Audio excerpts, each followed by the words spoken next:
മഹാനായ സയ്യിദ് അലി ബാഫക്കി തങ്ങൾ അല്ലെ, സയ്യിദ് അലി ബാഫക്കി തങ്ങൾ അറിയാത്ത ഒരാളും ഇന്ന് കേരളത്തിൽ ഇല്ല, KMIC-യിൽ ഒരിക്കലും ഉണ്ടാവുകയില്ല.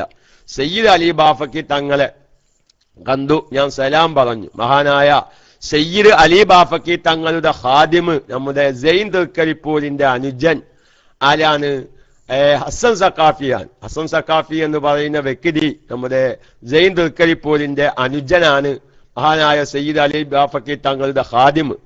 അപ്പൊ ഞാൻ ചെന്ന് സലാം പറഞ്ഞു, തങ്ങളോട് ദുആ ചെയ്യിപ്പിച്ചപ്പോ ഹസൻ സഖാഫി വന്നിട്ട് പറഞ്ഞു, ഇതാണ് നമ്മുടെ അബൂ റയ്യ ഉസ്താദ് എന്നാണ്. ഞാൻ ഇതിന്റെ ഈ ഒരു സന്തോഷം KMIC-യിലെ നമ്മുടെ നേതാക്കന്മാർ, നമ്മുടെ ആത്മീയ നേതൃത്വം എല്ലാം നമ്മുടെ ഈ ക്ലാസ് റൂമിനെ സ്നേഹിക്കുകയും അവരെല്ലാം ഇഷ്ടപ്പെടുകയുമാണ്. ഒരു സയ്യിദ് അലി ബാഫക്കി മഹാനവരുകളോട് അദ്ദേഹത്തിന്റെ ഖാദിമായ ഹസൻ സഖാഫി പറഞ്ഞു, ഇതാണ് നമ്മുടെ അബൂ റയ്യ ഉസ്താദ്. മഹാനായ ബാഫക്കി തങ്ങൾ എന്നോട് പറഞ്ഞു, അലി ബാഫക്കി തങ്ങൾ പറഞ്ഞു, ഞാൻ എപ്പോഴും ഇങ്ങനെ കേൾക്കും നിങ്ങളുടെ ക്ലാസ്, എനിക്ക് ഭയങ്കര ഇഷ്ടമാണ്. ഞാൻ സന്തോഷം കൊണ്ട് പറയാ, എനിക്ക് ഭയങ്കര ഇഷ്ടമാണ് നിങ്ങളെ ക്ലാസ്. അങ്ങനെ ഞാൻ ആദ്യം റേഡിയോ വായിക്കാന് കേട്ടാ, നമ്മുടെ ഷിഹാബ് കുരിക്കലൊക്കെ എൻ്റെ ഒപ്പം ഉണ്ടായിന്. ഷിഹാബ് കുരിക്കലും മിസ്ബാഹു സാറൊക്കെ എല്ലാവരും കേട്ടതാ. ഞാൻ ഇത് ഇൻ്റെ ഒരു പൊങ്ങച്ചല്ല പറയുന്നത്, നമ്മുടെ ക്ലാസ് റൂമുമായി നേതാക്കന്മാർക്കുള്ള ബന്ധം, അവർ ഈ ക്ലാസ് റൂമിനെ ഇഷ്ടപ്പെടുന്നു, അവർ KMIC എല്ലാം നിലനിൽക്കണം എന്ന് ആഗ്രഹിക്കുന്നവരാണ്. ആ നിലക്കാണ് ഞാൻ പറയുന്നത്. എനിക്ക് ഭയങ്കര ഇഷ്ടമാണ്. അങ്ങനെ ഹസൻ സഖാഫിയുടെ ഐഡിയ തന്നെ തങ്ങൾക്ക് ഉണ്ടാക്കി കൊടുത്തിട്ടുണ്ട് ക്ലാസ് കേൾക്കാൻ വേണ്ടിയിട്ട്. അൽഹംദുലില്ലാ, ഞാൻ പറയുന്നത് അങ്ങനെ എത്രയോ മുഅ്മിനീങ്ങൾ, എത്രയോ മഹാന്മാർ, വലിയ വലിയ ആലിമീങ്ങൾ, അവരുടെ മക്കള്, അവരുടെ കുടുംബം, ഫാമിലികളൊക്കെയും അൽഹംദുലില്ലാ ഇന്ന് KMIC നെഞ്ചിലേറ്റിയവരാണ്. അല്ലാഹു തആല ആ മഹാന്മാര് ചിലപ്പം ഈ ക്ലാസ് റൂമിൽ ദുആ ചെയ്യുന്നത് ചിലപ്പം സാധുവായ ഞാനായിരിക്കാം, അല്ലെങ്കിൽ TC ഉസ്താദോ അല്ലെങ്കിൽ അൻവർ ഉസ്താദിനെ പോലോ ആരെങ്കിലൊക്കെ ആയിരിക്കാം.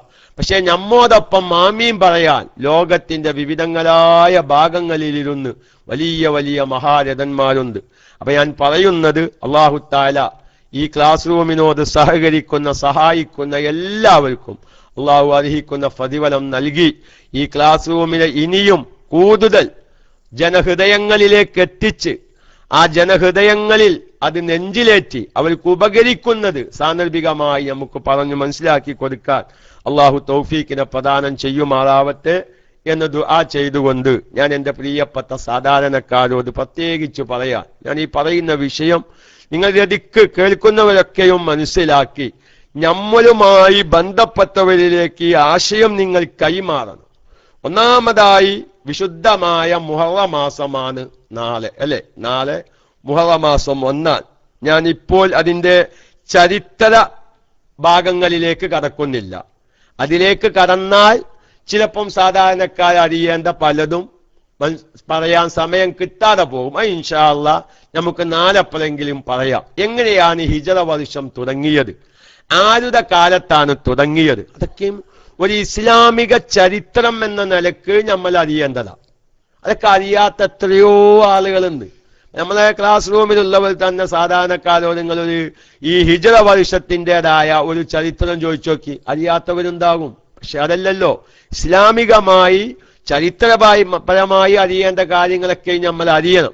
ഞാൻ ഏതായിരുന്നാലും ഒറ്റവാക്കിൽ പറയാം, മഹാനായ ഉമർ ബിൻ ഖത്താബ് റളിയല്ലാഹു അൻഹുവിന്റെ കാലത്താണ് ഹിജറ വർഷം തുടങ്ങുന്നത്. ഹിജറ നബി സല്ലല്ലാഹു അലൈഹി വസല്ലമ തങ്ങളും സഹാബത്തും മക്കയിൽ നിന്ന് മദീനയിലേക്ക് പോയത്. പക്ഷേ ഹിജറ വർഷം തുടങ്ങാനും കാരണമുണ്ട്. മഹാനായ ഉമർ ബിൻ ഖത്താബ് റളിയല്ലാഹു തആല അൻഹുവിന്റെ കാലത്ത് ഓരോ എഴുത്തുകൾ കൊടുത്തയക്കും. ആ എഴുത്തുകളിൽ ഇന്ന കാര്യം ശഅബാനിൽ ചെയ്യണം, ഇന്ന കാര്യം മുഹറത്തിൽ ചെയ്യണം, ഇന്ന കാര്യം റമളാനിൽ ചെയ്യണം എന്ന് പറയുമ്പോൾ ഇത് വരാൻ പോകുന്ന റമളാനിലോ ഇക്കൊല്ലത്തെ റമളാനിലോ എന്നൊന്നും എഴുത്തിലുണ്ടാവൂല. അപ്പൊ മഹാന്മാരാവുന്ന സഹാബത്തിൽ പലവരും മഹാനായ ഉമർ ബിൻ ഖത്താബ് റളിയല്ലാഹു തആല അൻഹുവിനോട് അഭിപ്രായം രേഖപ്പെടുത്തുകയാണ്. ഇത് ഏത് വർഷമാണ് ചെയ്യേണ്ടത്, ഏത് റമളാനിലാണ്, ഏത് ശഅബാനിലാണ് എന്നൊന്നും വ്യക്തമല്ല. അപ്പൊ അതുകൂടി വ്യക്തമാക്കുന്ന ഒരു അവസ്ഥ ഉണ്ടാവണമെന്ന് പറഞ്ഞു. അങ്ങനെ ഈ വർഷം തുടങ്ങേണ്ടത് എവിടം മുതലാണ് എന്ന അഭിപ്രായ വ്യത്യാസങ്ങൾ പലതും വന്നു. റസൂലുള്ളാന്റെ വഫാത്ത് കൊണ്ട് തുടങ്ങാം, റസൂലുള്ളാന്റെ നുബുവത്ത് കൊണ്ട് തുടങ്ങാം. പല അഭിപ്രായങ്ങളും വന്ന കൂട്ടത്തിൽ റസൂലുള്ളാന്റെ ഹിജ്റ കൊണ്ട് വർഷം തുടങ്ങാം എന്ന തീരുമാനത്തിലാണ് എല്ലാവരും എത്തിയത്. പിന്നെ ആദ്യത്തെ മാസം മുഹറമാക്കണോ അതല്ല മറ്റേതെങ്കിലും മാസമാക്കണോ പോലത്തെ ചർച്ചകളൊക്കെ വന്നു. ചിലവര് റമളാൻ കൊണ്ട് നമുക്ക് ഹിജ്റ വർഷത്തിന്റെ ആദ്യത്തെ മാസം, ഹിജ്റ വർഷത്തിൽ ആദ്യത്തെ മാസം റമളാൻ ആക്കാം എന്ന ചർച്ച വന്നു. റമളാൻ ആക്കുമ്പോൾ ഇന്ന തകരാറുകൾ സംഭവിക്കും എന്ന ചർച്ചയ്ക്കും വന്നപ്പോൾ അവസാനം അതെന്തായിരുന്നു, പല ചർച്ചകളും നടന്നെങ്കിലും ഹിജ്റ വർഷം അത് ഹിജ്റ കൊണ്ട് തുടങ്ങാമെന്നും ആ ഹിജ്റ വർഷത്തിലെ ആദ്യത്തെ മാസം മുഹറം കൊണ്ടാവാം എന്നുള്ള ചർച്ചകളൊക്കെയും വന്ന ചരിത്രങ്ങളും കാര്യങ്ങളൊക്കെയും ഇസ്ലാമിക ഹിജ്റ വർഷ തുടക്കത്തിന്റെ ചരിത്രങ്ങൾ അതു സംബന്ധമായ ഗ്രന്ഥങ്ങളിൽ വിശദീകരിക്കുന്നുണ്ട്. സാന്ദർഭികമായി എന്റെ പ്രിയപ്പെട്ടവരൊക്കെയും അത്തരം കാര്യങ്ങൾ വായിച്ചു മനസ്സിലാക്കണം. അതിന് സൗകര്യമാണ്. അതിനൊരു സൗകര്യം ഞാൻ പറഞ്ഞുതരാം. അത്തരം കിതാബുകളൊന്നും നോക്കിയിട്ട് ആർക്കും ഇത് വായിക്കാൻ മനസ്സിലാക്കാൻ പറ്റൂല. നമ്മുടെ സുന്നത്ത് ജമാഅത്തിന്റെ മാസികകൾ റിസാലയായാലും സുന്നി വോയിസൊക്കെയും സന്ദർഭത്തിനനുസരിച്ച് ഹിജ്റ വർഷങ്ങൾ വിശദീകരിക്കാറുണ്ട്. ചിലപ്പം കഴിഞ്ഞ ലക്കൊക്കെയും സുന്നി വോയിസ് നോക്കിയാൽ ചിലപ്പം കാണാൻ സാധ്യതയുണ്ട്. എങ്ങനെയാണ് ഹിജ്റ വർഷം തുടങ്ങിയത്, എങ്ങനെ ആരാണ് അതിന് തുടക്കം കുറിച്ചത് പോലത്തൊക്കെയും അത്തരം മാസികയിലൊക്കെയും സാന്ദർഭികമായി വിശദീകരിക്കാറുണ്ട്. അതുകൊണ്ട് അതൊക്കെയും ചരിത്രപരമായുള്ളത് വ്യക്തമായി മനസ്സിലാക്കണം. ഇൻഷാ അല്ലാഹ് നമുക്ക് മറ്റേതെങ്കിലും സന്ദർഭങ്ങളിൽ വിശാലമായി വിശദീകരിക്കാം. അള്ളാഹു ഇസ്ലാമിക ചരിത്രങ്ങൾ മനസ്സിലാക്കാനുള്ള തൗഫീഖും നമുക്ക് നൽകുമാറാവട്ടെ. പക്ഷെ ഞാൻ പറയുന്നത് മുഹറം മാസം എന്ന് കേൾക്കുമ്പോഴേക്ക് എന്തോ ഒരു ഭയം ജനങ്ങളുടെ ഹൃദയത്തിൽ. ഞാനതൊരു വെറുതെ പറയുന്നതല്ല. നിങ്ങളൊക്കെയും അതിനൊരു ദീർഘസാക്ഷികളായിരിക്കും അല്ലെ, നിങ്ങളൊക്കെ അതിന് അനുഭവ സാക്ഷികളായിരിക്കും. റമളാൻ എന്ന് പറയുമ്പോൾ അല്ല മുഹറം എന്ന് പറയുമ്പോഴേക്ക് എന്തോ ഒരു ബേജാറ്, എന്തൊക്കെയോ ചെയ്തു തീർക്കണം, ഇനി മുഹറമായ ഒന്നും ചെയ്യാൻ കൂടൂല പോലത്തെ പല ചിന്തകളിലേക്കും സാധാരണക്കാരെ ഒരു എന്തോ ഒരു പേടി. എത്ര പറഞ്ഞാലും എല്ലാ വർഷവും നമ്മൾ പറയുന്നുണ്ട്, എല്ലാ വർഷവും നമ്മൾ പറയുന്നുണ്ട് ഈ മുഹറത്തിലെ ആദ്യത്തെ 10 കുറിച്ച്. പക്ഷേ ജനങ്ങളുടെ കൽബിൽ നിന്ന് ചില വിശ്വാസങ്ങൾ വന്നാൽ അങ്ങനെയാണല്ലോ. ഞാൻ അതിനൊരു ചെറിയ മസാല, അതൊക്കെ നിങ്ങൾക്ക് സാധാരണക്കാർക്ക് ഉപകരിക്കും. ഞാൻ വിഷയം ഇങ്ങനെ മാറിപ്പോകാനെന്നല്ല. ചിലപ്പോൾ നമ്മുടെ കൽബിൽ ഒരു ഭയം കുടുങ്ങിയാൽ ആ ഭയം അങ്ങോട്ട് പോയി കിട്ടാൻ വലിയ പ്രയാസ. അതിലൊരു ചെറിയ ഉദാഹരണം ചിലപ്പം ഈ ക്ലാസ് റൂമിലുള്ള പലവർക്കും ആവശ്യമുള്ള ഒരു മസാലയായിരിക്കും. ഇപ്പൊ നമ്മുടെ വീട്ടില് ഒരു മുസ്ഹാഫ് ഉണ്ട്, ഒരിക്കലും അതിന് ഉപയോഗിക്കാൻ പറ്റാത്തൊരവസ്ഥയിലേക്ക് ആ മുസ്ഹാഫ് എത്തിക്കുന്നു. അപ്പൊ ഒരാൾ ചോദിച്ചു, എന്താണ് ഈ മുസ്ഹാഫ്? എന്റെ വീട്ടിലൊരു മുസ്ഹാഫ് ഉണ്ട്, ഒരിക്കലും ഞാൻ അത് ഉപയോഗിക്കാൻ പറ്റാത്തൊരവസ്ഥയിലേക്ക് ആ മുസ്ഹാഫ് അതെങ്ങനെ നുരുമ്പിച്ച് ചെയ്തിരിക്കുന്നു. എന്താ ഉസ്താദെ ഞാൻ അത് ചെയ്യേണ്ടത്? അതിന്റെ മസാല പറഞ്ഞു വെത്താ ആൾക്കാർക്കൊരു ഭയം. അങ്ങനെ എന്താ പങ്ങളി പറഞ്ഞത്, എന്താ അതിന്റെ മസാല? നമ്മളങ്ങനെ ഒരു മുസ്ഹഫ് ഉപയോഗിക്കാൻ പറ്റാത്തൊരവസ്ഥയിലേക്ക് എത്തിയാൽ അതിന്റെ എഴുത്ത് മായ്ച്ചു കളയണമെന്നാണ്. എഴുത്ത് മായ്ക്കുക. ഞാൻ ഈ പറയുന്ന വിഷയത്തിലേക്ക് ഞാൻ നിങ്ങളുടെ ശ്രദ്ധ കൊണ്ടുവരാനാണ്. ഈ ഒരു മസാലയാണ്. ചിലപ്പം പല സാധാരണക്കാർക്ക് ഉപകരിക്കുകയും ചെയ്യും. ശരി, എന്റെ വീട്ടിലൊരു പഴയ സെബീൻ ഇരിക്കുന്നുണ്ട്, എന്റെ വീട്ടിലൊരു പഴയ മുസ്ഹഫ് ഇരിക്കുന്നുണ്ട്, അൽഹംദുലില്ലാ. ഇപ്പൊ ഈ ഒരു ക്ലാസ് കേട്ടത് കൊണ്ട് ആ മുസ്ഹഫ് കൊണ്ട് എന്താണ് ചെയ്യേണ്ടത് എന്ന വിവരമെങ്കിലും എനിക്ക് കിട്ടിയല്ലോ എന്നെങ്കിലും നമുക്ക് ഉപകരിക്കും. അപ്പൊ നമ്മൾ ആ ഒരു മുസ്ഹഫ് ഉപയോഗിക്കാൻ പറ്റാത്ത അവസ്ഥ വന്നാൽ ആ മുസ്ഹഫിലെ എഴുത്ത്, ആ ഖുർആൻ എഴുതിയത് എന്താക്കുക? മായ്ക്കുക. നല്ല വെള്ളം കൊണ്ട് മായ്ച്ച് ആ മായ്ച്ച വെള്ളം എന്ത് ചെയ്യുക? ശുദ്ധിയുള്ള സ്ഥലത്ത് ഒഴിക്കുക. ശുദ്ധിയുള്ള സ്ഥലത്ത് ഒഴിക്കുക. നമ്മൾ വേറെതെങ്കിലും ഒരു മൂത്രച്ചാലിലോ അതല്ലെങ്കിൽ ക്ലോസറ്റിലൊന്നും ഒഴിക്കാതെ ശുദ്ധിയുള്ള സ്ഥലത്ത് ഒഴിച്ചോളി. അതിനിപ്പോ എപ്പോ നല്ലൊരു മായ. അപ്പം പിന്നെ ഇനിയിപ്പോ അവിടെ ചിലവർ ഇങ്ങനെ ഇഷ്കാലം ഒഴിക്കും. തെങ്ങിന്റെ ചോത് ശുദ്ധിയുള്ളതാണോ, കൗങ്ങിന്റെ ചോത് ശുദ്ധിയുള്ളതാണോ, വായന്റെ മുലത് ശുദ്ധിയുള്ളതാണോ എന്നൊക്കെ ഒരു ചോദ്യം വരും. ആ ചോദ്യത്തിനൊക്കെ ഒരു പ്രായോഗികമായ വശം ഞാൻ പറഞ്ഞുതരാം. ആ കഴുകിയ വെള്ളം എന്ത് ചെയ്താൽ മതി? നമ്മളെ വീടിന്റെ പുറം ചുമരിന്റെ ഭാഗത്തേക്ക് അത് ഒഴിച്ചു കൊടുത്താൽ മതി. എന്നാ പിന്നെ ഒരു ശുദ്ധിയുള്ള സ്ഥലമായിരിക്കുമല്ലോ. പിന്നെ ഇനിയിപ്പോ തെങ്ങിൻ്റോട്ട് ഒഴിക്കാൻ പറ്റുമോ, വായൻ്റോട്ട് ഒഴിക്കാൻ പറ്റുമോ, പോലത്തെ പിന്നെ വേറെ ചിലർക്ക് ഒരു ഇഷ്കാലുണ്ടാവും. കിണറ്റിൽ കൊഴിച്ചാല് ആ കിണറ്റിലെ വെള്ളമല്ലേ പിന്നെ കക്കൂസുക്ക് കൊണ്ടുപോവുക. ഇപ്പൊ അടുത്ത് ഞാൻ ഒരിക്കൽ നമ്മുടെ ഫിഖിന്റെ ക്ലാസ്സിൽ ആ വിഷയം ചർച്ച ചെയ്തിട്ടുണ്ട്. എന്റെ നാട്ടിന്റെ അടുത്ത് ഒരു കിണറ്റിൽ എലി ചത്തു. അങ്ങനെ പിന്നെ അവസാനം വെള്ളമൊക്കെ എന്ത് ചെയ്തു, നല്ല ഉറവുള്ള കിണറാ. എത്ര വെള്ളം മരിച്ചാലും മരിക്കുന്നതിനനുസരിച്ച് വെള്ളം ഇങ്ങനെ ഏന്തുന്ന കിണറാ. അപ്പൊ ആ വീട്ടിലെ സഹോദരി എന്ത് ചെയ്തു, ഈ കിണറ്റിലെ വെള്ളം പരമാവധി അടിച്ച് ഒഴിവാക്കിയതിന്റെ ശേഷം, അങ്ങനെ അടിച്ച് ഒഴിവാക്കേണ്ട അത് വേറെ ചർച്ച. അങ്ങനെയൊക്കെ ഞാൻ മസാലയിലേക്ക് കടന്നാൽ പിന്നെ വിഷയം മാറിപ്പോകും. ഈ സഹോദരി എന്ത് ചെയ്തു, വെള്ളമൊക്കെ അടിച്ച് മാറിയതിന്റെ ശേഷം ഇനി എന്തെങ്കിലുമൊക്കെ ഒരു വിഷം തട്ടിയിട്ടൊരു ഇടങ്ങൾ വരാതിരിക്കാൻ വേണ്ടി കുറച്ച് സംസം വെള്ളം കിണറ്റിൽ കൊഴിച്ചു കൊടുത്തു. അതൊരു നല്ലത്, ഒരു എന്തെങ്കിലൊക്കെ ഒരു പ്രശ്നങ്ങൾ എന്തെങ്കിലും അവസാനിച്ചോട്ടെ എന്ന് വിചാരിച്ച് കുറച്ച് സംസം വെള്ളം കിണറ്റിൽ കൊഴിച്ചു. അപ്പൊ ആരോ അടുത്ത വീട്ടിലെ സഹോദരി പറഞ്ഞു, എന്ത് പനി ഞങ്ങൾ കാട്ടിയത്, ആ സംസം വെള്ളം കിണറ്റിൽ കൊഴിച്ചാൽ ആ കിണറ്റിലെ വെള്ളല്ലേ കക്കൂസിൽക്കും മൂത്രപ്പെരയ്ക്കൊക്കെ കൊണ്ടുപോവുക. ഈ തള്ള ആകെ വേജാറായി. ഇനിയിപ്പോ എന്ത് ചെയ്യാൻ, എലി ചാടിയിട്ട് വെള്ളം ഫുള്ള് ഒഴിവാക്കി. അതിനൊരു പരിഹാരം, ഈ എലി ചാടിയ വിഷമങ്ങളൊന്നും ആ വെള്ളം കുടിക്കുമ്പോ സംഭവിക്കാതിരിക്കാൻ വേണ്ടിയിട്ട് സംസം വെള്ളം ഒഴിച്ചു.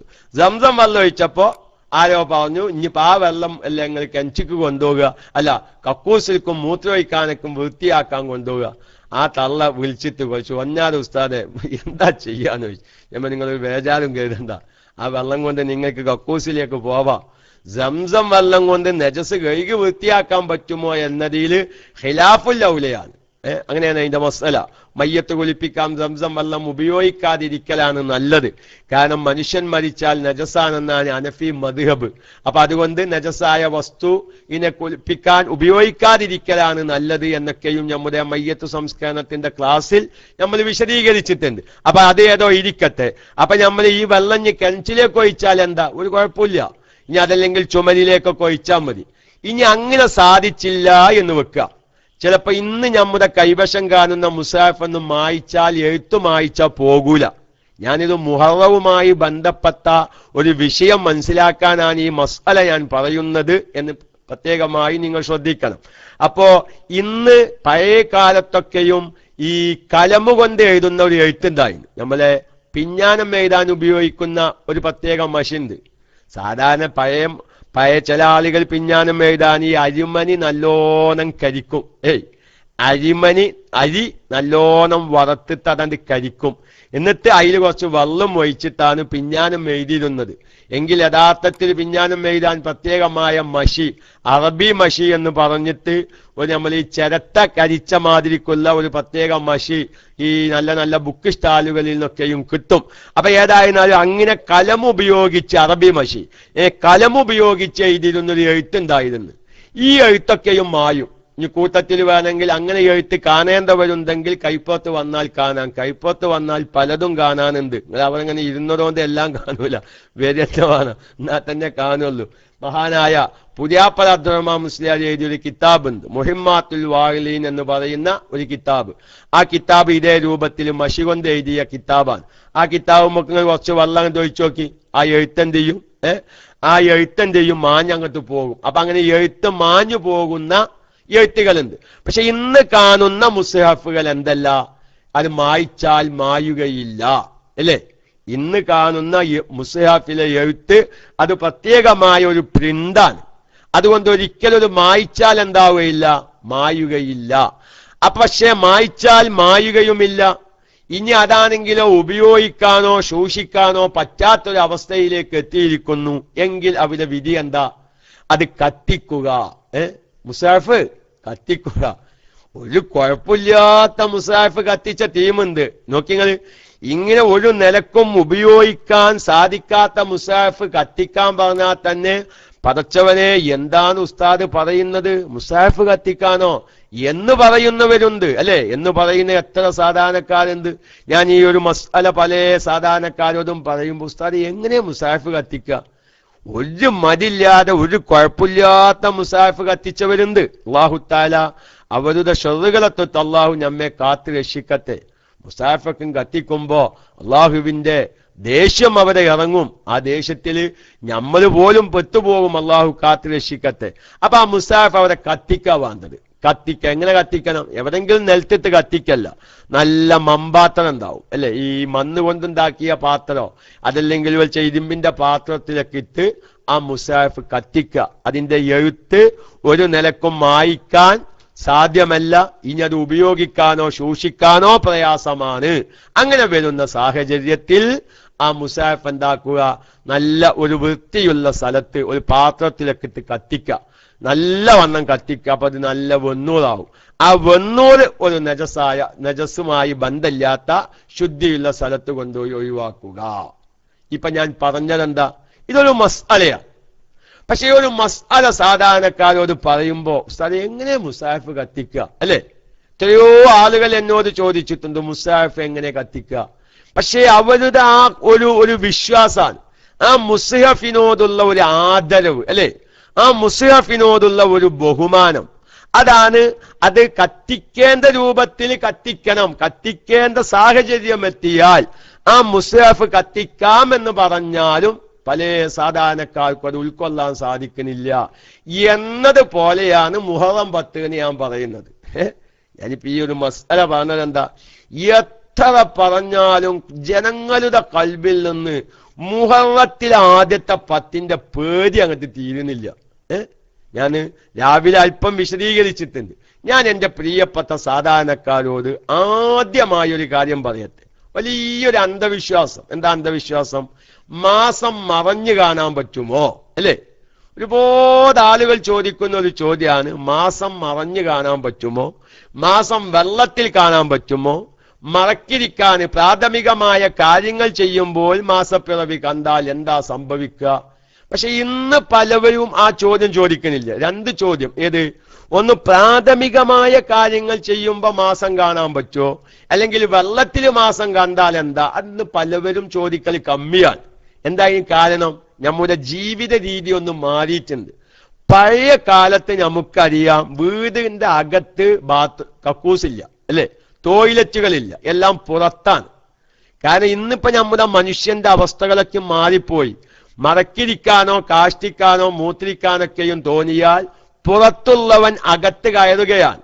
ഖിയാമത്ത് നാളിന്റെ ഒരു അടയാളാണ് ഇൻഇകാസുൽ ഉമൂറിയാത്തൊരു കാര്യം. കാര്യങ്ങൾ തലകുത്തനെയാവുക എന്നുള്ളത്. കാര്യങ്ങൾ തലകുത്തനെയാകുക എന്നുള്ളത് ഖിയാമത്ത് നാളിന്റെ അടയാളമാണ്. പഴയ കാലത്തൊക്കെ നമുക്കറിയാം കോഴിയിറച്ചിയാണ്. ഇന്ന് പാടിയല്ലോ. ഇന്നിപ്പോ കോഴിയിറച്ചിന് എവിടെയും കാണൂല. നിങ്ങൾ നോക്കി തലങ്ങട്ട് കുത്തനെയായി. ഇറച്ചിക്കോഴി ഇവിടെ കിട്ടുന്ന നിങ്ങൾ എവിടെങ്കിലും ഒരു ബോധ കണ്ടിട്ടുണ്ടോ? കോഴിയിറച്ചി ഇവിടെ കിട്ടുന്നില്ല. എല്ലാ സ്ഥലങ്ങളിലും കാണാൻ ഇറച്ചിക്കോഴി ഇവിടെ കിട്ടുന്നു. അപ്പൊ കോഴിയിറച്ചി ഇങ്ങോട്ട് തല കുത്തനെയായി. അതെന്തായി? ഇറച്ചിക്കോഴിയായി. അതേമായി തന്നെ പഴയ കാലത്ത് ചായപ്പൊടിയാണ്. ഇപ്പൊ ചായപ്പൊടി പോയി ഇപ്പൊ പൊരിച്ചായയായി. അപ്പൊ ഇൻഇകാസുൽ ഉമൂർ, കാര്യങ്ങൾ തല കുത്തനെയാകുക, മാറ് താറാകുക അല്ലെ, താറ് മാറാകുക, അങ്ങനെ ഒരു ചൊല്ലുണ്ട്. അപ്പൊ എന്നതുപോലെ ഇന്ന് നമ്മള് അകത്ത് നിന്ന് പുറത്തേക്ക് പോയിരുന്ന ഒരു കാലഘട്ടം അതിൽ നിന്ന് മാറി പുറത്ത് നിന്ന് അകത്തേക്ക് കയറുന്ന കാലഘട്ടമായി ഇരിക്കട്ടെ. അപ്പൊ നമ്മൾ ഈ പഴയ കാലത്ത് പ്രാഥമികമായ ആവശ്യത്തിന് ഒരു കിണ്ടി വെള്ളം എടുത്ത് ചിലപ്പം മഗ്‌രിബിന്റെ നേരത്തൊക്കെയും പുറത്തേക്ക് പോകും. ഞാൻ അവരോട് ചില കാര്യങ്ങൾ ഇന്നിപ്പോ ഇതിനൊന്നും ആവശ്യമില്ല. അതേമായി തന്നെ വെള്ളം കോരാൻ വേണ്ടി പുറത്തേക്ക് പോകുന്ന ഒരു സാഹചര്യം ഉണ്ടായിരുന്നു.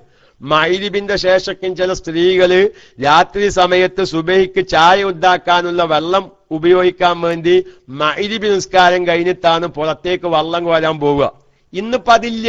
കാരണം എന്താ? ഇന്നൊക്കെ സ്വിച്ചാണ്. ഇന്നിങ്ങനെ കിച്ചണിൽ സ്വിച്ച്, അങ്ങത്തെ തിരിച്ചാ ടാങ്കിക്ക്, അങ്ങത്തെ തിരിച്ചാ കുടത്തേക്ക്. എന്റെ വീട്ടിലും അങ്ങനെ തന്നെ. ഞാൻ ഇപ്പൊ വേറെ കുറ്റം മാത്രം കാര്യമില്ല, എല്ലാവരുടെ വീട്ടിലും അങ്ങനെ തന്നെയാണ്. കാരണം ആരും ഇപ്പൊ വെള്ളം കോരുന്നില്ല. എല്ലാരും തിരിയാണ്, നമ്മളും തിരിയാണ്. അള്ളാഹു തആല തിരിച്ചലിനെ തൊട്ട് കാത്ത് രക്ഷിക്കുമാറാവട്ടെ. അപ്പൊ ഞാൻ പറയുന്നത്, പഴയ കാലത്ത് ഒരു മഗ്‌രിബിന്റെ നേരത്തൊക്കെയും വെള്ളം കോരാൻ വേണ്ടി പുറത്തേക്ക് പോകും. ആ പുറത്തേക്ക് പോകുന്ന നേരത്ത് എന്തെങ്കിലും ഒരു കറുത്ത നായനും കാണും. സുബ്ഹാനല്ലാഹ്. പിന്നെ പേടിയായി. എന്തോ ഒരു കറുത്ത ജീവിനെ കണ്ടു, എന്തോ അത് കണ്ട് പിന്നെ ആകെ പേടി. അതല്ലേ മഹാനായ നബി സല്ലല്ലാഹു അലൈഹി വസല്ലമ തങ്ങൾ പറഞ്ഞില്ലേ, മഗ്‌രിബിന് ശേഷം ആദ്യത്തെ സമയം ഒരിക്കലും നിങ്ങൾ പുറത്തിറങ്ങരുത്, പ്രത്യേകിച്ച് കുട്ടികളെ പുറത്തിറക്കാൻ പാടില്ല. ശൈത്താന്മാർ ഓടിപ്പാഞ്ഞ് നടക്കുന്ന സമയമാണ്. അത് വളരെയധികം ശ്രദ്ധിക്കേണ്ടതാണ്. ഞാൻ ആ ഭാഗത്തേക്കൊന്നും ഇപ്പൊ കടക്കല്ല. അപ്പൊ ഈ മഗ്‌രിബിന്റെ നേരത്ത് വള്ളം കോരാൻ വേണ്ടി പുറത്തേക്കിറങ്ങിയിരുന്ന ഒരു കാലഘട്ടം ഉണ്ടായിരുന്നു. അപ്പൊ കിണറ്റിലേക്ക് നോക്കുമ്പോ വെള്ളം ഇങ്ങനെ കോരാൻ വേണ്ടി കിണറ്റിലേക്ക് നോക്കുമ്പോ കിണറ്റിൽ മാസം കണ്ട്. അതുപോലെ തന്നെ പ്രാഥമികമായ ആവശ്യത്തിന് വേണ്ടി വെളിയിലേക്ക് പോവുക, വളപ്പിന്റെ ഏതെങ്കിലും ഒരു മൂലയിൽ ഒരു ഓല കൊണ്ടൊരു മറയുണ്ടാക്കി അതിലൊരു പ്രത്യേകമായ പാതകം വിട്ട് അതിന്റെ മുകളിലിരുന്ന് മേപ്പത്ത് നോക്കിയിട്ട് പ്രാഥമികമായ കാര്യങ്ങൾ ചെയ്തിരുന്ന ഒരു കാലഘട്ടം ഉണ്ടായിരുന്നു. അപ്പൊ ചിലപ്പോൾ മൂത്രമൊഴിച്ചിങ്ങനെ മേപ്പത്ത് നോക്കുമ്പോ സംഗതി അമ്പിമാമാനെ കാണും. പക്ഷെ ആ ഒരു സംശയം ഇന്ന് പലവർക്കും ഇല്ല. കാരണം ഇന്ന് നമ്മുടെ അകത്തുള്ള ബാത്റൂമിലാണ് കാര്യങ്ങൾ ചെയ്യുന്നത്. അപ്പൊ അത് വാർപ്പിൻ്റെതായതുകൊണ്ട് ഒരിക്കലും ക്ലോസറ്റിലെ വള്ളത്തിൽ മാസപ്പിറവി കാണാൻ സാധ്യതയില്ല. പക്ഷേ അങ്ങനെ വലിയ സംശയങ്ങളുള്ള ഒരു കാലഘട്ടം നമ്മുടെ സമൂഹത്തിൽ ഉണ്ടായിരുന്നു. അപ്പൊ ഞാൻ പറയുന്നു, ചിലപ്പം വെള്ളത്തിൽ മാസം കാണുക എന്നുള്ളത് സ്വാഭാവികമായും ഉണ്ടായേക്കാം. നല്ല മഴക്കാലമാണ്, നമ്മൾ വൈകുന്നേരത്തെ എങ്ങോട്ടോ പോവുകയാണ്, റോഡിന്റെ സൈഡിൽ വെള്ളം നിൽക്കുന്നുണ്ട്, വെള്ളത്തിലേക്ക് നോക്കുമ്പോ മാസപ്പിറവി കണ്ടു. ഏതായിരുന്നാലും അതുപോലെ തന്നെ നമ്മൾ പെട്ടെന്ന് ഒന്ന് മുകളിലേക്ക് നോക്കിയതാ, അപ്പോൾ നമ്മുടെ മൂച്ചിയുടെ ഇടയിലൂടെ അല്ലെങ്കിൽ പ്ലാവിന്റെ ഇടയിലൂടെ മാസപ്പിറവി കണ്ടു. പല സഹോദരിമാർക്കും വലിയ ബേജാര. ഏറ്റവും കൂടുതൽ ബേജാറ് സഹോദരിമാർക്കാ. നിങ്ങൾ നല്ലോണം മനസ്സിലാക്കി വെച്ചോളൂ ഈ ക്ലാസ്. ചിലപ്പോ നാലും മറ്റന്നാളൊക്കെ നിങ്ങൾ നാട്ടിലേക്ക് ഫോൺ ചെയ്യുമ്പോ എന്തൊക്കെ വിശേഷം എന്ന് ചോദിക്കുമ്പോ ഒന്നാമത്തെ വിശേഷം, ഞാൻ വലിയ ബേജാറിലാണ്. എന്താ ബേജാറ്? ഞാൻ ഇക്കൊല്ലത്തെ മാസം പ്ലാവിന്റെ ഇടയിൽ കൂടെ കണ്ടത്. മൂപ്പത്തിയേത് ചിലപ്പം നാളെ മറ്റന്നാൾ നിങ്ങൾ ഫോൺ ചെയ്യുകയാണെങ്കിൽ ആദ്യം പറയുന്ന ബേജാറ് അതായിരിക്കും അല്ലേ. ഞാൻ ഈ ഇക്കൊല്ലത്തെ മാസം കണ്ടത് എന്താണ്, ഇങ്ങനെ മറവിലൂടെയാണ് കണ്ടത്, ഞാൻ അതിൽ വലിയ ബേജാറിലാണ്. ഒരു ബേജാറില്ല. ആ മറഞ്ഞു കണ്ടാൽ ആ ഭാഗം കാണൂലാന്ന് മാത്രം. പക്ഷെ അവിടെ ഒരു കാര്യം ഞാൻ ഇനി പറയാൻ പോകുന്നത് ശ്രദ്ധിക്കണം. അപ്പൊ മാസം വെള്ളത്തിൽ കാണുന്നതുകൊണ്ട് കുഴപ്പമില്ല, അതല്ലെങ്കിൽ വേറെ ഏതെങ്കിലും സമയത്ത് കാണുന്നതുകൊണ്ട് കുഴപ്പമില്ല, അതല്ലെങ്കിൽ മറയോടുകൂടെ കാണുന്നത് കൊണ്ട് കുഴപ്പമില്ല എന്ന് പറഞ്ഞതുകൊണ്ട് എങ്ങനെയും മാസപ്പിറവി കാണാം എന്നീ പറഞ്ഞതിന് അർത്ഥവുമില്ല. യാദർശികമായി അങ്ങനെ കണ്ടൂന്ന് വെക്കുക, അതുകൊണ്ട് കുഴപ്പമില്ല. പക്ഷെ എന്ത് വേണം, നമ്മളൊരു മാസപ്പിറവി കാണാൻ ശ്രമിക്കുമ്പോൾ എന്ത് വേണം, അത് പ്രത്യേകമായി പരിഗണിക്കണം. ഇന്ന് മാസം കാണാൻ സാധ്യതയുള്ള ദിവസമാണ്. അപ്പൊ അതുകൊണ്ട് പ്രത്യേകം മാസപ്പിറവി കാണാനും ആ മാസപ്പിറവി കാണുന്ന സമയത്ത് ചൊല്ലേണ്ട പ്രത്യേകമായ ദിക്റുകളുണ്ട്. കിതാബുകളിലൊക്കെയും നോക്കിയാൽ ആ ദിക്റുകൾ വളരെ വ്യക്തമായി പല കിതാബിലും പല റിവായത്ത് പ്രകാരവും പറയുന്നുണ്ട്. മിക്ക കിതാബുകളിലും പറഞ്ഞത് ഞാനൊന്ന് പറയാം. പക്ഷെ വലിയ ദിക്റാകുമ്പോ പലവർക്കും ചെല്ലാൻ വിഷമമുണ്ടാകും. എങ്കിലും ഞാൻ മഹാന്മാർ പറഞ്ഞത് നമുക്ക് ഇൻഷാ അല്ലാഹ് പറയാം. മാസപ്പിറവി കാണുന്ന നേരത്ത്, അത് ഞാൻ നേരത്തെ പറഞ്ഞല്ലോ, ഫിഖിന്റെ കിതാബ് നോക്കിയാൽ കാണാം, ആദ്യത്തെ രാത്രി കാണുമ്പോഴാണ് ഇത് ചൊല്ലൽ സുന്നത്ത്. എന്തില്ല, രണ്ടാമത്തെ രാത്രിയോ മൂന്നാമത്തെ രാത്രിയോ കാണുമ്പോൾ ഇത് ചൊല്ലൽ സുന്നത്തില്ല എന്ന് ഫത്ഹുൽ അല്ലാം, ജമല് പോലോത്ത, അതുപോലെ തന്നെ അലി ഷിബ്രാം അല്ലസി പോലോത്ത ഫിഖിന്റെ കിതാബിലൊക്കെയും കാണാം. അപ്പൊ 4 റമളാൻ അല്ല 4 മുഹറം ഒന്നാണ്, അല്ലെങ്കിൽ 4 റമളാൻ ഒന്നാണ്. അതിന്റെ ആദ്യ രാത്രി ഏതായിരിക്കും? ഇപ്പോൾ നമ്മൾ ആഗതമായ രാത്രിയായിരിക്കും. ഈ രാത്രിയിൽ മാസപ്പിറവി കാണുമ്പോഴാണ് ഈ ദിക്റുകളൊക്കെ ചൊല്ലൽ സുന്നത്ത്. അതെന്താ ചൊല്ലേണ്ടത്? അല്ലാഹു അക്ബർ, അല്ലാഹുമ്മ അഹില്ലഹു അലൈന ബിൽ അംനി വൽ ഈമാനി വസ്സലാമത്തി വൽ ഇസ്ലാമി വത്തൗഫീഖി ലിമാ തുഹിബ്ബു വതർളാ റബ്ബുനാ വറബ്ബുകല്ലാഹ് അല്ലാഹു അക്ബർ ലാ ഹൗല വലാ ഖുവത ഇല്ലാ ബില്ലാഹ് അല്ലാഹുമ്മ ഇന്നി അസ്അലുക ഖൈറ ഹാദാ അശ്ശഹരി വഅഊദു ബിക മിൻ ശർരിൽ ഖദരി വശർരിൽ മഹ്ശരി എന്ന് പറഞ്ഞ് 2 പ്രാവശ്യം ഹിലാല ഖൈരിൻ വറുഷ്ദിൻ, ഹിലാല ഖൈരിൻ വറുഷ്ദിൻ എന്ന് പറയുക. പിന്നെ ആമൻതു ബില്ലദീ ഖലഖക എന്ന് പറഞ്ഞ് പിന്നെ അൽഹംദുലില്ലാഹില്ലദീ ദഹബ ബിശഹരിൻ എന്നൊക്കെയും പോലോത്ത ദിക്റുകൾ ചൊല്ലൽ സുന്നത്താണ്. അതുകൊണ്ട് ഞാൻ ഒരൊറ്റ വാക്കിൽ ഒരു കാര്യം പറയുന്നു, ദിക്റ് വല്ലാതെ നീളുമ്പോ നമുക്ക് ചെല്ലാൻ മതി ഉണ്ടാവും. അതങ്ങനെയാണല്ലോ, നമ്മുടെ ഒരു അവസ്ഥ അങ്ങനെയാണ്. വല്ലാതെ വലിയ ദിക്റാവുമ്പോ ചെല്ലാൻ മതി ഉണ്ടാവും. ചുരുങ്ങിയ രൂപം ഞാൻ പറയാം, അതായിരിക്കും നല്ലത്. മഹാനായ നമ്മുടെ കോടാമ്പുഴ ബാബ ഉസ്താദിന്റെ ഖുലാസയിലൊക്കെ നോക്കിയാൽ അത് കാണാം. അദ്ദേഹം മഹാനായ ബാബ ഉസ്താദൊക്കെ പറയുന്നത്, അല്ലാഹു അക്ബർ അല്ലാഹുമ്മ അഹില്ലഹു അലൈനാ ബിൽ അംനി വൽ ഈമാനി വസ്സലാമത്തി വൽ ഇസ്ലാമി റബ്ബി വ റബ്ബുകല്ലാഹ് ഹിലാലു റുഷ്ദിൻ വ ഖൈരിൻ എന്ന പ്രത്യേകമായ ദിക്റ് ചൊല്ലുക. പരമാവധി ചെറിയ ദിക്റ് ചൊല്ലി ശീലാക്കലായിരിക്കും സാധാരണക്കാർക്ക് നന്നാവുക. വലിയ ദിക്റ് പറയുമ്പോൾ ചിലപ്പോൾ അത് ചെല്ലാൻ കിട്ടുന്നില്ല, അത് ഞങ്ങൾക്ക് അറിയില്ല പോലത്തെ പല പ്രശ്നങ്ങളും വന്നേക്കാം.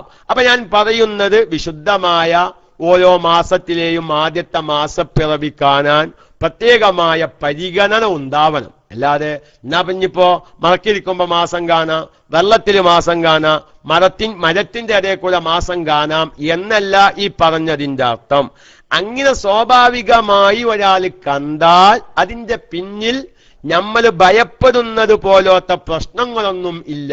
ഇതാണ് ഈ പറഞ്ഞതിന്. അല്ലാതെ തോന്നിയ മാതിരി മാസം കാണാം എന്നല്ല.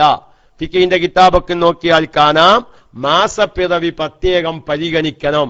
ഇന്ന് മാസം കാണാൻ സാധ്യതയുള്ള ദിവസമാണ് എന്ന് പ്രത്യേകമായി പരിഗണിക്കണം. പിന്നെ വെള്ളത്തിൽ മാസം കണ്ടാല് അത് ആ മാസം തന്നെ ആ കൊല്ലം മരിക്കും പോലത്തെ പല തെറ്റായ ധാരണകളും കാണാം. അങ്ങനെയൊന്നും വ്യക്തമായി കിതാബുകൾ എവിടെയുമില്ല. പിന്നെ വെള്ളത്തിൽ മാസം കണ്ടാൽ അവരൊരു ഫിഖിയായ മറ്റൊരു മസലയുണ്ട്. ഒരാള് വിശുദ്ധമായ റമളാൻ മാസപ്പിറവി അല്ലെങ്കിൽ ശവ്വാൽ മാസപ്പിറവി പോലത്തത് വെള്ളത്തിലാണ് കണ്ടത് എന്ന് വെക്കുക. ഖാലിയുടെ അടുക്കൽ ചെന്ന് പറഞ്ഞു, ഞാൻ മാസം കണ്ടു. എവരെ കണ്ടത്? വള്ളം കോരുമ്പോ കിണറ്റിലേക്ക് നോക്കിയപ്പോഴാണ്, കിണറ്റിൽ വെള്ളത്തിലൂടെയാണ് മാസം കണ്ടത് എന്ന് പറഞ്ഞാൽ അത് സ്വീകാര്യോഗ്യമല്ല. കണ്ണാടിയിലൂടെ മാസം കണ്ടാൽ, വെള്ളത്തിലൂടെ മാസം കണ്ടാൽ അതൊന്നും ഖാലിയുടെ അടുക്കൽ സ്ഥിരപ്പെടുത്താൻ പറ്റുകയില്ല. അങ്ങനെ ഒരു വെള്ളവുമായി ബന്ധപ്പെട്ടൊരു മസ്അല മാസപ്പിറവിയുടെ വിഷയത്തിൽ കിടക്കുന്നുണ്ട്. അപ്പൊ ഏതായിരുന്നാലും ഞാൻ എന്റെ പ്രിയപ്പെട്ട സാധാരണക്കാരോട് പറയുന്നത്, അങ്ങനത്തെ തെറ്റായ ധാരണകളിൽ നിന്ന് നമ്മൾ മാറി നിൽക്കണം. പിന്നെ രണ്ടാമതായി ഈ വിശുദ്ധമായ മുഹറം മാസവുമായി ബന്ധപ്പെട്ട് മാസം മറഞ്ഞു കാണാം എന്ന് പറയുന്നത് വാസ്തവമുണ്ടോ? അതല്ലേ ഇപ്പൊ പറഞ്ഞത്. മറഞ്ഞു കണ്ടു എന്നതിന്റെ പേരിൽ പ്രത്യേകിച്ചൊന്നുമില്ല. മറഞ്ഞു കണ്ടു എന്നതുകൊണ്ട് ഒരു പ്രത്യേകമായ അപകടങ്ങളൊന്നും ആ വർഷം ആ വ്യക്തിക്ക് സംഭവിക്കാനില്ല എന്നതിന്റെ പേരിൽ എങ്ങനെങ്കിലും മാസം കാണുക എന്ന് തീരുമാനിക്കാതെ പ്രത്യേകമായി മാസപ്പിറവി ശരിയായ രൂപത്തിൽ കാണാനും ആ മാസപ്പിറവിയുടെ നേരത്ത് മഹാനായ നബി സല്ലല്ലാഹു അലൈഹി വസല്ലമ തങ്ങളുടെ ഹദീസിൽ വന്ന പ്രത്യേകമായ നേരത്തെ ഞാൻ പറഞ്ഞ ദിക്റുകൾ പോലത്തതൊക്കെയും ചൊല്ലാനും എന്നല്ല. ഫിഖിന്റെ കിതാബിൽ ഞാൻ എന്റെ ഓർമ്മ ശരിയാണെങ്കിൽ ഇആനത്ത് എന്ന കിതാബ് നോക്കിയാൽ കാണാം, മാസപ്പിറവി കണ്ടതിനു ശേഷം സൂറത്തു തബാറക ഓതൽ സുന്നത്താണ്. ഇആനത്തിലാണ് എന്റെ ഓർമ്മ. നോമ്പിന്റെ ബാബിൽ, ഇആനത്തിന്റെ ബാബിൽ മാസപ്പിറവി കണ്ടതിനു ശേഷം എന്ത് ഓതൽ സുന്നത്താണ്? സൂറത്തു തബാറക, സൂറത്തുൽ മുൽക്ക്. എന്തേ കാരണം സൂറത്തുൽ മുൽക്കിൽ എത്ര ആയത്താ ഉള്ളത്? അങ്ങനെയാണ് അതിൽ കിതാബിൽ ഇആനത്തിൽ പറയുന്നത് 30 ആയത്താ. മാസം എത്രയാണ്? 30. അപ്പൊ അതുകൊണ്ട് അതിനോടൊരു തത്തുല്യമായിട്ട് മാസപ്പിറവി സൂറത്തുൽ മുൽക്കിൽ 30 ആയത്താണ്. ഒരു മാസവും ശരാശരി ചില മാസം 29 വരും, അപ്പൊ 30 വരും. ഏകദേശം നമ്മളൊരു മാസം എന്ന് പറഞ്ഞാൽ 30 ദിവസമാണ്. ആ നിലക്ക് നബി സല്ലല്ലാഹു അലൈഹി വസല്ലമ തങ്ങളുടെ ഹദീസിൽ തന്നെ മാസപ്പിറവിക്ക് ശേഷം ആ പ്രത്യേകമായ ദിക്ർ ചൊല്ലിയതിനു ശേഷം സൂറത്തുൽ മുൽക്ക് ഓതൽ സുന്നത്താണ് എന്ന് ആ ഹദീസ് അടിസ്ഥാനത്തിൽ ഇആനത്ത് എന്ന ഫിഖിന്റെ കിതാബിൽ നോമ്പിന്റെ ബാബിന്റെ ആദ്യ ഭാഗം നോക്കിയാൽ കാണാം എന്ന് പ്രത്യേകമായി അറിയിച്ച്, ഇനി രണ്ടാമതായി ഈ നഹ്സുമായി ബന്ധപ്പെട്ട വിഷയം ഞാൻ എന്റെ പ്രിയപ്പെട്ട എല്ലാ സാധാരണക്കാരോടും, എത്ര ആളുകളാണ് ഈ ആഴ്ചയൊക്കെയും സാധുവായി എനിക്ക് വിളിച്ചത്? അങ്ങനെ ഈ ക്ലാസ് റൂമിലുള്ള പല ഉസ്താദന്മാർക്കും വിളിച്ചിട്ടുണ്ടാവും, അല്ലേ? പല ഉസ്താദന്മാർക്കും വിളിച്ചിട്ടുണ്ടാവും. ഞാൻ പറയുന്നു, മുഹറം 1 മുതൽ 10 വരെ, അത് അതിന്റെ ഇടയിൽ ഒരു കാര്യം പറയാം, അതിലേക്ക് ഞാൻ വരാം. അതായത് തീരെ നഹ്സിനെ പാടെ നിഷേധിക്കുന്ന ഒരു വിഭാഗമുണ്ട്. അത് ശരിയല്ല. എല്ലാം നഹ്സിനെ മാത്രം ആസ്പദമാക്കി ചെയ്യുന്ന ചില ആളുകളുണ്ട്. അള്ളാഹുവിന്റെ ഖലാ ഖദറിലേക്കൊന്നും ചിന്തിക്കാതെ, അള്ളാഹുവിന്റെ ഖലായിലേക്ക്, അള്ളാഹുവിന്റെ പ്രത്യേകമായ ഖുദ്റത്തിലേക്കൊന്നും ചിന്തിക്കാതെ വെറും ദിവസം നോക്കി മാത്രം കൈകാര്യം ചെയ്യുന്നവർ, ആ ദിവസത്തിൽ ചെയ്താൽ ഒന്നും നടക്കില്ല. ഇപ്പൊ അവസാനത്തെ ബുധൻ സാധാരണ നഹ്സായി എണ്ണപ്പെടുന്ന ഒരു ദിവസമാണ്. എല്ലാ മാസവും അവസാനത്തെ ബുധൻ നഹ്സാണെന്ന് റസൂലുള്ളാഹിന്റെ ഹദീസിൽ തന്നെ വളരെ വ്യക്തമായി കാണാം. അപ്പൊ അവസാനത്തെ ബുധനിൽ ചെയ്താൽ ഒന്നും നടക്കില്ല. ആ ദിവസം തന്നെ ആ പ്രശ്നത്തെ അട്ടിമറിക്കും പോലത്തെ വിശ്വാസം, അതും ശരിയല്ല. അത് നഹ്സിനെ പാടെ നിഷേധിക്കുക, അതും ശരിയല്ല. എല്ലാം നഹ്സുകൊണ്ടാണ്, ഈ നഹ്സായ ദിവസമാണ് ഈ പ്രശ്നങ്ങൾ ഉണ്ടാക്കുന്നത് എന്ന വിശ്വാസവും ശരിയല്ല. അതിന്റെ ശരിയായ വിശ്വാസം എന്ത് ഇൻഷാ അല്ലാഹ് നമുക്ക് പറയാം. ആ നിലക്ക് തന്നെ നമ്മൾ മനസ്സിലാക്കണം. കാരണം നമുക്ക് അഖീദ അല്ലേ, നമ്മുടെ അഖീദയുമായി ബന്ധപ്പെട്ട വിജ്ഞാനം പഠിക്കലും നമുക്ക് നിർബന്ധമാണ്. വതഅല്ലമൻ ഇൽമൻ യുസഹ്ഹിഹു താഅതൻ വഅഖീദതൻ വമുസക്കിയൽ ഖൽബി സ്കുലാ. 3 ഇൽമു പഠിക്കൽ നിർബന്ധ. 1 കർമ്മശാസ്ത്രം, അതുപോലെ തന്നെ 2ാമത്തത് അഖീദ, 3ാമത്തത് തസവ്വുഫ്, തസ്കിയത്തുൽ ഖൽബ് കിട്ടുന്ന ഇൽമ്. ഹാദിസ് സലാസത്തു ഫറളു ഐനിൻ ഫൈരിഫൻ. ഈ 3 വിജ്ഞാനവും, ഇൽമുൽ ഫിഖും ഇൽമുൽ അഖീദയും ഇൽമു തസവ്വുഫും 3ഉം പഠിക്കല് ഓരോ മനുഷ്യർക്കും, ഓരോ മുസൽമാനും ഫറളു ഐനാണ്. അല്ലാഹു തആല പഠിക്കാനുള്ള തൗഫീഖ് അല്ലാഹു തആല നൽകുമാറാവട്ടെ. ഇനി നമുക്ക് ആത്മാർത്ഥമായി ദുആ ചെയ്യാം. അപ്പൊ നമ്മുടെ അഖീദയുമായി ബന്ധപ്പെട്ട കാര്യങ്ങൾ മനസ്സിലാക്കാൻ നമുക്ക് നിർബന്ധമാണ്. ഞാൻ എൻ്റെ പ്രിയപ്പെട്ട സാധാരണക്കാരോട് പറയുന്നു, മുഹറം 1 മുതൽ മുഹറം മാസം അള്ളാഹു ആദരിക്കുകയും ബഹുമാനിക്കുകയും ചെയ്ത ദിവസമാണ്. പ്രത്യേകിച്ച് മുഹറം 1 മുതൽ 10 വരെയുള്ള ദിവസം അള്ളാഹു ആദരിക്കുകയും ബഹുമാനിക്കുകയും ചെയ്ത ദിവസത്തെ നമ്മുടെ അന്ധവിശ്വാസം, അറിവില്ലായ്മ കാരണം ആ ദിവസം നഹ്സാനെന്നുള്ള വിശ്വാസം അത് നമ്മുടെ ഈമാനിനെ ബാധിക്കും. അല്ലേ? അള്ളാഹു ബഹുമാനിച്ച ഒരു ദിവസത്തെ, അള്ളാഹു ആദരിച്ച ദിവസത്തെ നമ്മൾ മോശായിക്കാന് അതൊരിക്കലും ഉണ്ടാവാൻ പാടില്ല. അപ്പൊ എന്റെ പ്രിയപ്പെട്ട സാധാരണക്കാർ ചോദിക്കും, ഉസ്താദെ നഹ്സ് എന്ന് പറഞ്ഞാൽ എന്താണ് ഉസ്താദ്? ഇൻഷാ അല്ലാഹ് ഇത് പറഞ്ഞിട്ട് ഞാൻ പറയാം. എന്താണ് ഉസ്താദെ? പഴയ കാലത്തിന്റെ വല്യാപ്പ അല്ലെങ്കിൽ എന്റെ വല്യമ്മ അല്ലെങ്കിൽ എന്റെ നാട്ടിലെ ഇഞ്ഞാലിഞ്ഞൊരു കാരണവര്, ഇവരൊക്കെയും സാധാരണ മുഹറം വന്നാലും മുഹറം 10 കഴിയാതെ ഒന്നും തന്നെ അവർ തീരുമാനിക്കാറില്ല. പിന്നെ അങ്ങനായിട്ട് ഇപ്പൊ പ്രത്യേകമായി ഇങ്ങനെയൊക്കെ ഒരു ആശയം പറയുന്നു. ഞാനിപ്പോൾ അടുത്ത് കഴിഞ്ഞ മുഹറത്തിലേറ്റവരെ ഒരു ക്ലാസ്സിന് ചെന്നപ്പോ ഈ ഒരു വിഷയം പറഞ്ഞപ്പോ ഒരു സഹോദരൻ, ഒരു പ്രായമായ ഒരു വ്യക്തി എഴുന്നേറ്റ് നിന്ന്, ഇതൊക്കെ പങ്ങലായിട്ടാണ് ഇങ്ങനെ പറയാൻ തുടങ്ങിയത്. ഇന്റെ വാപ്പകാരന്മാരൊന്നും മുഹറം ആയാൽ മുഹറം 10 കയ്യോളം ഒരു വിഷയം ചെയ്തിരുന്നില്ല. പെങ്ങള് പറഞ്ഞത് മുഹറം 1 മുതൽ 10 വരെ ഒരു കുഴപ്പമില്ല, അത് നഹ്സല്ല, നല്ല ദിവസങ്ങളാണ്. ഇന്റെ വാപ്പകാരന്മാരൊന്നും അങ്ങനെ മുഹറമായാൽ പിന്നെ മുഹറം 10 കഴിഞ്ഞിട്ട് മുഹറം 1 മുതൽ 10ന്റെ ഇടയിൽ ഒരു പരിപാടിയും തീരുമാനിക്കാറില്ല എന്നാണ്. ആയിക്കോട്ടെ, ഞാൻ സമ്മതിച്ചു എന്നാണ്. ഞാൻ ചോദിച്ചു, നിങ്ങൾ ഈ വാപ്പകാരന്മാരൊക്കെ ഇങ്ങനെ ആ നോമ്പ് നോച്ചിരുന്നു, മുഹറം 1 മുതൽ 10 വരെ നോമ്പ് നോച്ചിരുന്നു. അവര് നോമ്പ് നോൽക്കും. എന്റെ വല്യാപ്പ എന്തായിരുന്നു മുഹറം 1 മുതൽ 10 വരെ, അതുപോലെ തന്നെ ദുൽഹിജ്ജ 1 മുതൽ 9 വരെ നോമ്പ് നോൽക്കും. എന്റെ വല്യാപ്പ കയ്യിലൊക്കെ വലിയ കാര്യമായിരുന്നു. നിങ്ങളോന്ന് വെച്ച്, നിങ്ങൾ ഈ മുഹറത്തിൽ ഇതുവരെ 9നും 10നും നിങ്ങൾ നോക്കിക്കണോന്ന് വെച്ചു. 9 ഞാൻ അങ്ങനെ നോക്കില്ല, 10 ചില കൊല്ലൊക്കെ ഞാൻ നോച്ചിട്ടുണ്ട്. അതന്നെ പോലും നമ്മളും തമ്മിലെ വ്യത്യാസം. അല്ലാതെ വേറെ വ്യത്യാസം മുഹറത്തിന്റെ കുഴപ്പമില്ല. ഓൽക്ക് സുന്നത്ത് നോമ്പേന്. അപ്പൊ ഓല് പറഞ്ഞ് കല്യാണം വേണ്ട, കുതിരിക്കല് വേണ്ട, കത്തില വെപ്പ് വേണ്ട, പ്രസവത്തിന് കൊണ്ടുപോവല് വേണ്ട. അതൊക്കെ എന്താണ്? ഒരു ഭക്ഷണവുമായി ബന്ധപ്പെട്ട പരിപാടിയാ. ഒരു ഭക്ഷണവുമായി ബന്ധപ്പെട്ട ഒരു പരിപാടിയാണ്. അപ്പൊ ഒരു കല്യാണം നടത്തിയാല് ഒരുപാട് സഹോദരിമാര് നോമ്പ് നോൽക്കുന്നവരുണ്ടാവും, ഒരുപാട് സഹോദരന്മാര് നോമ്പ് നോൽക്കുന്നവരുണ്ടാവും. അപ്പൊ ഒരു കുടുംബത്തിൽ കല്യാണം നടക്കുമ്പോ ആ കുടുംബത്തിൽ പ്രായമായ ആളുകളൊക്കെയും അക്കാലഘട്ടത്തിൽ നോമ്പ് നോറ്റിരുന്നു. എല്ലാ കാലഘട്ടത്തിലും സുന്നത്താണ്. നമ്മളൊക്കെ ആ നോമ്പ് അങ്ങോട്ട് ഒഴിവാക്കി. പഴയ കാലത്തുള്ള ജനങ്ങൾക്ക് ഇൽമ് വളരെ കുറവേന്, പക്ഷെ ഇബാദത്ത് നല്ലോണം ഉണ്ടായിന്. ഇന്നിപ്പോ ഞമ്മക്ക് അങ്ങനെ ഇൽമ് നല്ലോണുണ്ട് അല്ലേ, ഇബാദത്ത് തീരല്ല. അങ്ങനെ നമ്മളെ അവസ്ഥ. പഴയ കാലത്തെ ജനങ്ങള് അവർക്ക് ഇൽമ് കുറവാ, ഇൽമ് വളരെ കുറവാ, പക്ഷെ അവര് ഇബാദത്ത് വളരെ ഒരു വലിയ എല്ലാ സുന്നത്തും എല്ലാ ഫറലുകളും അതുപോലെ തന്നെ സൂറത്തുൽ വാക്കിയും സൂറത്തുൽ റഹ്മാനും എല്ലാം ഓടുന്നവരായിരുന്നു. എപ്പോഴും എനിക്കറിയാം, എൻ്റെ ഒരു വലിയ അമ്മോൻ ഉണ്ടായിരുന്നു കാവുംപുറത്ത് തച്ചയിൽ മുഹമ്മദ് എന്ന് പറയുന്ന ഒരു വ്യക്തി. 11 മാസം അദ്ദേഹം കൂലിപ്പണി എടുത്ത് കുടുംബം പുലർത്തിയിരുന്ന ഒരു വ്യക്തിയാണ്. അള്ളാഹു അവിടത്തെ ഖബർ ജീവിതം സന്തോഷത്തിലാക്കട്ടെ.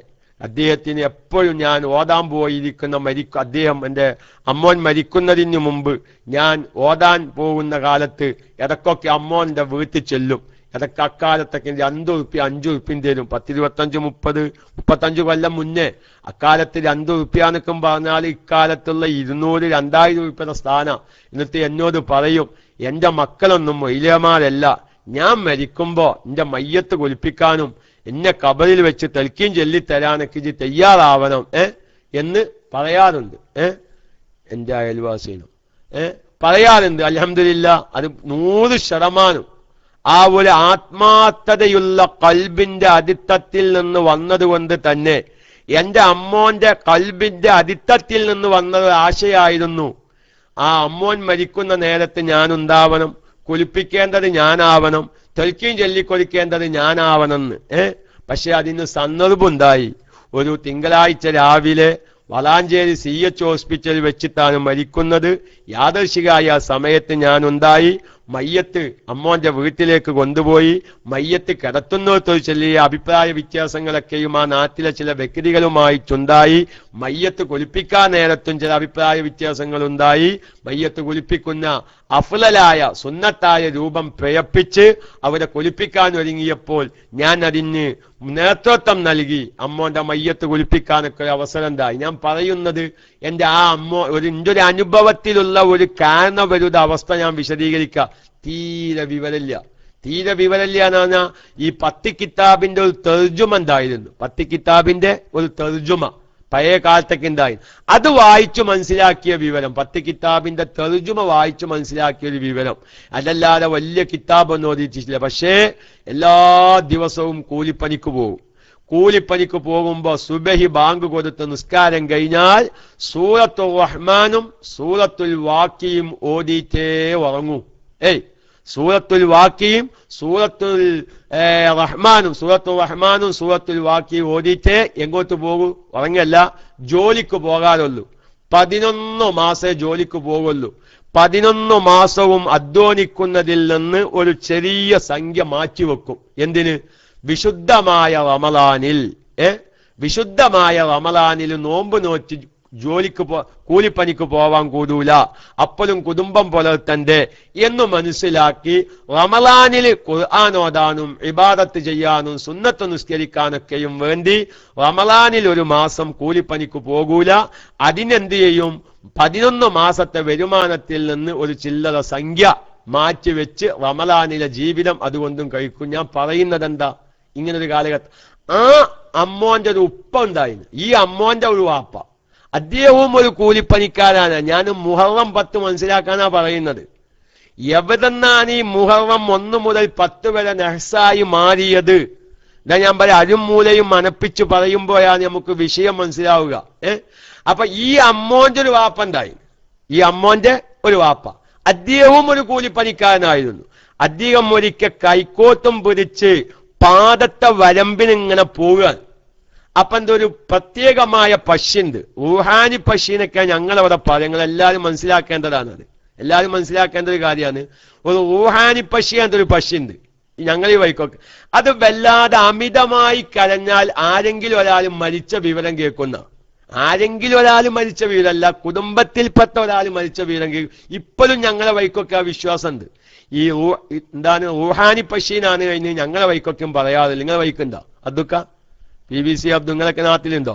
ആ പശി ചിലപ്പം കാണാൻ രാവിലെ അങ്ങനെ അമിതമായ ഒരു കരച്ചല്, അമിതമായ ഒരു കരച്ചല്. അതിന്റെ എന്തിന്റെ അർത്ഥാണ്? ആരെങ്കിലും കുടുംബത്തിൽപ്പെട്ട ഒരാൾ മരിച്ച വിവരം കേൾക്കുന്നു. അത് പഴയ കാല സംഗതി ശരിയല്ല. ഇപ്പൊ അതേമായിക്കന്നെ ഞങ്ങളെ വൈക്കുള്ള വേറൊരു വിശ്വാസമാണ് ഈ കുറ്റിച്ചൂലാൻ എന്ന് പറഞ്ഞൊരു ജീവിണ്ട്. നിങ്ങളെ വൈക്കണ്ട, അതൊരു പശിയാണ് കുറ്റിച്ചൂലാൻ. കുറ്റിച്ചൂലാനൊക്കെ കേട്ടോ? ഈ കുറ്റിച്ചൂലാൻ കരയുന്നത് എങ്ങനെയാണ്? എന്നാ കരയ. അതിന്റെ അർത്ഥം ആരോ മരിക്കാതെ അയക്കണെന്ന്. ഞങ്ങളെ വൈക്കൊക്കെ ഇന്ത്യക്കും പെങ്ങന്മാര് ആദ്യം ഭയങ്കര പേടിയാണ്.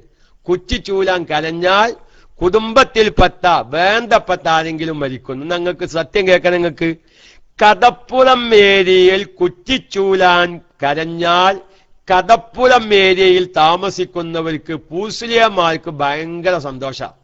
കാരണം അവര് എന്തിന്റെ അടയാളായിട്ടൊക്കെയാണ്? പിറ്റേ ദിവസം കടലിൽ കൂടുതൽ മത്സ്യമുണ്ടാവും എന്നതിന്റെ അടയാളാണ്. മനസ്സിലായോ? ചാകര, ചാകര വരുന്നാണ്. കടപ്പുറം ഏരിയയിൽ കുറ്റിച്ചൂലാൻ കരഞ്ഞാൽ പൂസ്ലിയന്മാർക്ക്, ഈ കടപ്പുറം മീൻ പിടിക്കാൻ പോകുന്നവർക്ക് വലിയ സന്തോഷ. ചാകര വരാൻ മത്സ്യം അമിതമായി കിട്ടും. എന്നാൽ കൈപ്പുറ ഞങ്ങൾ ഈ വൈക്കൊക്കും കുറ്റിച്ചൂലാൻ രാത്രി 12 മണിക്കെങ്ങാനും കുറ്റിച്ചൂലാൻ ഒന്ന് കരഞ്ഞാൽ പിന്നെ നേരം വെളുക്കോലെ ഞങ്ങളുടെ നാട്ടിലെ പെണ്ണുങ്ങൾ കരയില്ല. ഇപ്പൊ കുറെ പെണ്ണുങ്ങളൊക്കെ അല്ല ഉറങ്ങൂല. ഇപ്പൊ കുറെ പെണ്ണുങ്ങളൊക്കെ ഉറങ്ങൽ തോർത്തിരിക്കണേ. നമ്മളത് കേട്ടിട്ട് 4 കുറ്റിച്ചൂലാൻ കഴിഞ്ഞിട്ട് അങ്ങനെ ഒരു കുറ്റിച്ചൂലാൻ മരഞ്ഞിട്ട് അങ്ങനെ മരിക്കണത് ഞമ്മക്കൊന്ന് കാണണല്ലോന്ന് ഒരു 4 വർത്താനം പറഞ്ഞപ്പോ പേടിക്കും കുറെ പെണ്ണുങ്ങൾക്ക് തീർന്നിക്കണ്. അപ്പൊ ഞാൻ പറഞ്ഞ ഇങ്ങനെ ഒരു പാതി വിശ്വാസം. അപ്പൊ ഞാൻ ഈ വല്യാപ്പാന്റെ ഒരു കാര്യം പറയാൻ, വല്യാപ്പാക്കയില് ഇന്ത്യ അമ്മോന്റെ വാപ്പാക്ക് ഈ പാടത്തുകൂടെ രാവിലെ അങ്ങനെ നടക്കുകയാണ്. എല്ലാം ശ്രദ്ധിക്കണം. പഴയ കാലത്തെ കാരണവന്മാരുടെ അവസ്ഥ മനസ്സിലാക്കുമ്പോഴാണ് ഈ മുഹറം 10 നേഴ്സ് നമുക്ക് തിരിയാനപ്പ ഞാൻ പറഞ്ഞു കൊണ്ടുവരുന്നത്. ഈ വല്യാപ്പ, ഈ അമ്മോന്റെ വാപ്പ, എന്റെ വല്യാപ്പ അല്ല അമ്മോന്റെ വാപ്പ, അഥവാ എന്റെ ഉമ്മാന്റെ വാപ്പയ്ക്കും അവര് ഈ പാടത്തുകൂടെ അങ്ങനെ കരയുമ്പോ ഈ പശി ഇങ്ങനെ കരയുന്നുണ്ടത്തില്. ഇപ്പൊ നമ്മൾ ഈ റുഹാനിക്കലീന്ന് പറയുന്ന ഈ പശി ഉണ്ടല്ലോ, അതിങ്ങനെ തലയടിച്ച് കരയാത്തല്. അതിൽ ഈ വല്യാപ്പ പറഞ്ഞത്തരെ അമ്മോന്റെ വാപ്പ സമയായിട്ടില്ല ഇജിപ്പ തന്നെ കരയന്താന്ന് നോക്കണം. നിങ്ങള് സമയായിട്ടില്ല ഇജിപ്പ തന്നെ കരയന്താനാണ് പറഞ്ഞു. അന്ന് വൈകുന്നേരത്ത് വീട്ടിൽ വന്നു. അന്ന് വൈകുന്നേരത്ത് അമ്മോന്റെ വാപ്പ വീട്ടിൽ വന്നു. എന്ത് ചെയ്തു? മഗ്‌രിബ് നിസ്കാരം കഴിഞ്ഞേക്ക് വീട്ടിലുള്ളവരോടൊക്കെ പറഞ്ഞത്തരെ വാപ്പന്ന് മരിക്കാൻ പോവാണ്, ഭക്ഷണം കഴിക്കാനുള്ളക്കും നേരത്തെ കാലത്തെ ഭക്ഷണം കഴിച്ചോലിന്ന്. പക്ഷെ വീട്ടുകാരിന്റെ അമ്മ പറയാണ്, എന്റെ ഉമ്മ പറയാതെ ആരൊരു വില വെച്ചില്ല. അതിപ്പോ വാപ്പ എന്തെങ്കിലും പഴയ കാലം വയസ്സുകാലല്ലേ, അതങ്ങനെയൊക്കെ പഴയ കാലം ആരും വില വെച്ചില്ല.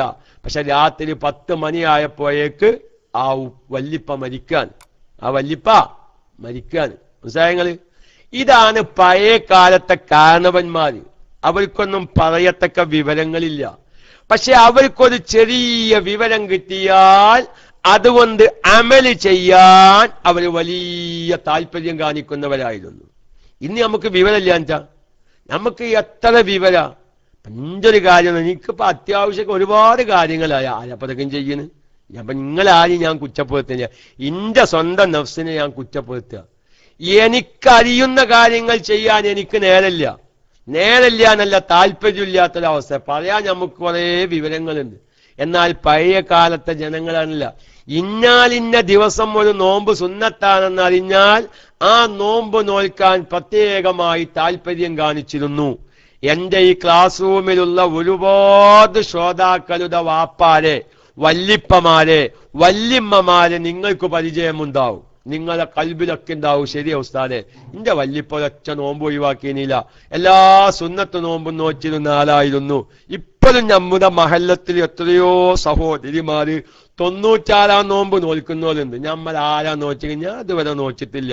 ഷഅബാന്, റജബ്, ഷഅബാന്, റമളാന്, ഷവ്വാലിലെ 6 നോമ്പ്, ആ 6 ദിവസത്തെ നോമ്പ് 96 നോമ്പ് അല്ലേ? ആ ശവ്വാൽ 1 പെരുന്നാൾ ദിവസം ഒഴിവാക്കി റജബ് 1 മുതൽ ശവ്വാൽ 7 വരെ നോമ്പ് നോൽക്കുന്ന സഹോദരിമാര് ചിലപ്പം അവര് മൊയ്ലിയമാരെ ഭാര്യയായിക്കോന്നില്ല, അവർക്ക് അത്ര വിവരങ്ങളൊന്നും ഉണ്ടായിക്കോന്നില്ല. എന്റെ ഭാര്യയുടെ വല്യമ്മ നോൽക്കും, അൽഹംദുലില്ലാ. അങ്ങനെ പലവരും. അപ്പൊ ഇങ്ങനത്തെ ഒരു കാലഘട്ടം അമല് വളരെ അധികരിച്ച അവിടെ ഞാനൊരു വിഷയം പറയാത്തോ, ഒരു വിഷയം പറയാണ്, അത് സാന്ദർഭികമായി നിങ്ങൾ അറിയുന്നതല്ലതാ. മഹാനായ ഏതോ ഒരു സഹാബിയാണത് പറഞ്ഞ വാക്ക്. എന്താ സഹാബി പറഞ്ഞ വാക്ക്? അമല് ഹൈറാകുന്ന കാലഘട്ടമാണ് ഇപ്പോൾ, ഇനി ഇൽമ് ഹൈറാകുന്ന ഒരു കാലഘട്ടം വരാണ്ട്. ഇപ്പൊ വിവരമുള്ള എത്രയോ ആളുകളുണ്ട്, എല്ലാവരും അമൽ ചെയ്യാൻ കുത്തർന്നാല് വിവരമില്ലാത്ത മനുഷ്യന്മാർക്ക് ആർക്കാ വിവരം പറഞ്ഞു കൊടുക്കാൻ സാധിക്കുക? അപ്പൊ അതുകൊണ്ട് ഇപ്പൊ ഇൽമ് പരമാവധി പറഞ്ഞു കൊടുക്കുകയാണ് വേണ്ടത്. ചുരുക്കി പറഞ്ഞാൽ ഞാൻ പറയുന്നു, ഇങ്ങനെ വിവരമില്ലാത്ത കാരണവന്മാരാണെങ്കിലും അവർ ഇബാദത്തിൽ വലിയ താല്പര്യം കാണിച്ചിരുന്നു. അപ്പൊ അവര് മുഹറം 1 മുതൽ 10 വരെ നോമ്പ് നോൽക്കാൻ വലിയ താല്പര്യമായിരുന്നു. അപ്പൊ ആ കാരണവന്മാര് അവരെന്ത് തീരുമാനിച്ചു? അവരെന്തെങ്കിലൊക്കെയും ഒരു ഭക്ഷണവുമായി ബന്ധപ്പെട്ട പരിപാടി, ഇപ്പൊ കുടിയിരിക്കലാണ്, ഭക്ഷണവുമായി ബന്ധപ്പെട്ട ഒരു പരിപാടിയാണ്. പേറ്റൂത്തി കൊണ്ടോവല്, പള്ള കാണാൻ പോക്ക്, പിന്നെ അതേമാതിരിക്കന്നെ കത്തിലവെപ്പ്. നിങ്ങൾക്കറിയില്ല, ഈ കത്തിലവെപ്പൊക്കെയും പഴയ കാലത്ത് എങ്ങനെയെന്ന് അറിയങ്ങള്? കത്തില വെക്കുന്ന വീട്ടുകാരന്റെ ഭാര്യ വീട്ടുന്നും അമ്മായി മക്കളൊക്കെയും ഈത്തപ്പഴം, അലുവ, അതേമാതിരി തന്നെ നെയ്യപ്പം, കാലോലപ്പം, എന്തൊക്കെ അപ്പം കൊണ്ടാ വരിക ചിത്ത. ഇപ്പലല്ലേ ഇപ്പൊ അതൊക്കെ ഇല്ലാതായത്. അപ്പൊ അതൊക്കെ ഒരു ഭക്ഷണവുമായി ബന്ധപ്പെട്ട ഒരു പരിപാടിയാണ്. അപ്പൊ കാരണവന്മാര് പറഞ്ഞു, ഈ സുന്നത്ത് നോമ്പിന്റെ ദിവസം ഇതൊന്നും ചെയ്യണ്ട. ഇതൊക്കെയും പലവരുടെയും സുന്നത്ത് നോമ്പ് നഷ്ടപ്പെടും. ഇന്നിപ്പോ നമ്മളെ അവസ്ഥ എന്താ? ചില കല്യാണ നിശ്ചയത്തിൽ പങ്കെടുത്താല് ചിലപ്പോ നമ്മൾ ഇങ്ങനെ പറയുമ്പോ അന്ന് വേണ്ടട്ടോ, അന്ന് ശഅബാൻ 15 ആവാൻ സാധ്യത ഉണ്ട്, അത് സുന്നത്ത് നോമ്പിന്റെ ദിവസ. അല്ലെങ്കിൽ മുഹറം 9 ആവാം, സുന്നത്ത് നോമ്പ് ഒരു ദിവസ. അല്ലെങ്കിൽ ഇന്നൊരു റജബ് 27 ആവാം, അന്ന് നമ്മൾ കല്യാണം വെച്ചാൽ ഒരുപാട് ആളുകൾ നോമ്പ് കൊടുക്കുന്ന ആളുകളാ നമ്മൾ ആൾക്കാൻ. അതൊക്കെ മൊയ്ലിയങ്ങൾ മുണ്ടാനാണ്. ആരപ്പൊ നോമ്പ് കൊടുക്കുന്നത്? ഞങ്ങൾ ദിവസം തീരുമാനിച്ചാന് അന്നേപ്പോ കല്യാണ മണ്ഡപത്തിന് ഒഴിവുള്ളൂ. റജബ് 27 കല്യാണ നിശ്ചയത്തിന്റെ സദസ്സിൽ പല ആളുകളും പറയുന്ന ഒരു വർത്താന. കാരണം ഓൾക്ക് റജബ് 27 പെരുന്നാൾ നോമ്പ് ഒരു സുന്നത്ത് നോമ്പുള്ള ദിവസമാണ് എന്നതല്ല അവരുടെ ചിന്ത. അവരുടെ ചിന്ത എന്താ? കല്യാണ മണ്ഡപത്തിന് അന്നേ ഒഴിവുള്ളൂ. അപ്പൊ നമ്മൾ ഈ സുന്നത്ത് നോമ്പിനൊന്നൊരു വിലയും കൽപ്പിക്കുന്നില്ല. പക്ഷേ പഴയ കാലത്തെ കാരണവന്മാർ, നമ്മുടെ വല്യമ്മമാർ, നമ്മുടെ അമ്മായികൾ, അതിലൊക്കെ ഭയങ്കര താല്പര്യമായിരുന്നു. അവരെന്ത് ചെയ്തു? അവർ ഈ മഹത്തായ ദിവസങ്ങള് ഈ നോമ്പ് കല്ലെത്താവാതിരിക്കാൻ വേണ്ടി ഇത്തരം കാര്യങ്ങളൊക്കെ ഈ ദിവസങ്ങളിൽ നിന്ന് മാറ്റിവെച്ചു. അപ്പോ നമ്മുടെ ഒരു വിഭാഗം, ഈ വിവരമില്ലാത്ത, ഇബാദത്തിൽ താല്പര്യമില്ലാത്ത നമ്മളെ പോലത്തെ ഒരു വിഭാഗം ജനങ്ങൾ എന്തു മനസ്സിലാക്കി? ഈ ദിവസം മുഹറം 1 മുതൽ 10 വരെ ഒരു മോശമായ ദിവസമായത് കൊണ്ടാണ് ഇത് മാറ്റിവെച്ചത്. അതുകൊണ്ട് അത് നഹ്സായി നമ്മളെ ചിത്രീകരിച്ചതാ. അതുകൊണ്ട് എന്റെ പ്രിയപ്പെട്ട സാധാരണക്കാരോട് എല്ലാവരോടും ഞാൻ പറയും, നഹ്സുണ്ട്. നഹ്സിനെ പാതയെ നിഷേധിക്കുന്നത് ശരിയല്ല. ഇൻഷാ അല്ലാഹ് നമുക്ക് പറയാം. മനുഷ്യരിൽ പരാജയപ്പെട്ടവരും വിജയിച്ചവരും ഉള്ളതുപോലെ ദിവസങ്ങളുടെ കൂട്ടത്തിലും പരാജയപ്പെട്ടതും വിജയിച്ചതായ ദിവസങ്ങളുമുണ്ട്. അതുകൊണ്ട് ഞാൻ എന്റെ പ്രിയപ്പെട്ട എല്ലാ സാധാരണക്കാരോടും പറയുന്നു, മുഹറം 1 മുതൽ 10 വരെ എന്നുള്ളത് ഒരിക്കലും നഹ്സായ ദിവസമല്ല. അള്ളാഹു ആദരിച്ച, ബഹുമാനിച്ച വലിയ ബറക്കത്തുള്ള ദിവസമാണ്. ഈ ബറക്കത്തുള്ള ഒരു ദിവസത്തെ നമ്മളൊരു ശൂന്യമായി കാണുക, ഒരു അവലക്ഷണമായി കാണുക, അതൊരിക്കലും നല്ലതല്ല എന്ന് ഞാൻ എന്റെ പ്രിയപ്പെട്ട എല്ലാ സാധാരണക്കാരെയും ബോധ്യപ്പെടുത്തുകയും, നമ്മുടെ കുടുംബമിത്രാദികളിൽ നാത്ത ഞാൻ മുസ്ഹഫ് കരിക്കുന്ന മസ്അല പറഞ്ഞതുപോലെ മുസ്ഹഫ് കരിക്കേണ്ട സമയത്ത് കരിക്കാൻ പറഞ്ഞാൽ അത് ഉൾക്കൊള്ളാൻ സാധിക്കാത്തൊരു വിഭാഗമുണ്ട്. അവരെ കുറ്റം പറഞ്ഞിട്ട് കാര്യമില്ല. മസ്അല അവിടെ മുസ്ഹഫ് കരിക്കണമെന്നായിരിക്കും. കഴുകിക്കളയാനും പറ്റാത്ത സാഹചര്യം വന്നാൽ കരിക്കണമെന്നായിരിക്കും മസ്അല. പക്ഷേ സാധാരണക്കാർക്ക് അത് ഉൾക്കൊള്ളാൻ സാധിക്കുന്നില്ല. കാരണം ആ മുസ്ഹഫിനോടുള്ള ആദരവും ബഹുമാനവുമാണ്. എന്നതുപോലെ ഈ മുഹറത്തിലുള്ള ഈ അമിതമായ വിശ്വാസം എത്ര പറഞ്ഞാലും ഇങ്ങോട്ട് മാറ്റിയെടുക്കാൻ സാധിക്കുന്നില്ല. ഇപ്പൊ ഞാൻ രാവിലെ പറഞ്ഞ മാതിരി ഇപ്പൊ അടുത്തൊരാൾ എനിക്ക് വിളിക്കുക, അയാൾ 4 ഏർവാദിയിൽ പോവുക. നമ്മുടെ ഒരു KMICയുടെ ശ്രോതാവാ.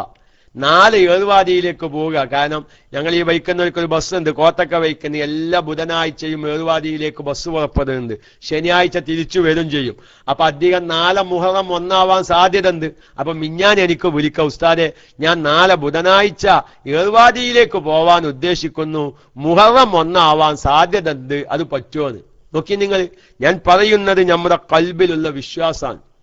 അങ്ങനെ പല ജാതി വിശ്വാസങ്ങൾ, ഒരു ഇസ്ലാമികമായി ഒരു അടിസ്ഥാനവുമില്ലാത്ത വിശ്വാസം. ഇപ്പൊ നമ്മുടെ നാട്ടിൽ വേറൊരു വിശ്വാസമാണ്, ഒരു കല്യാണ നിശ്ചയം എന്ന് പറഞ്ഞപ്പോ ഞാൻ പറയാം, 3-ാമത്തെ മാസത്തിലേക്ക് കല്യാണം നിശ്ചയിച്ചാൽ അത് മുറി കൂടൂല.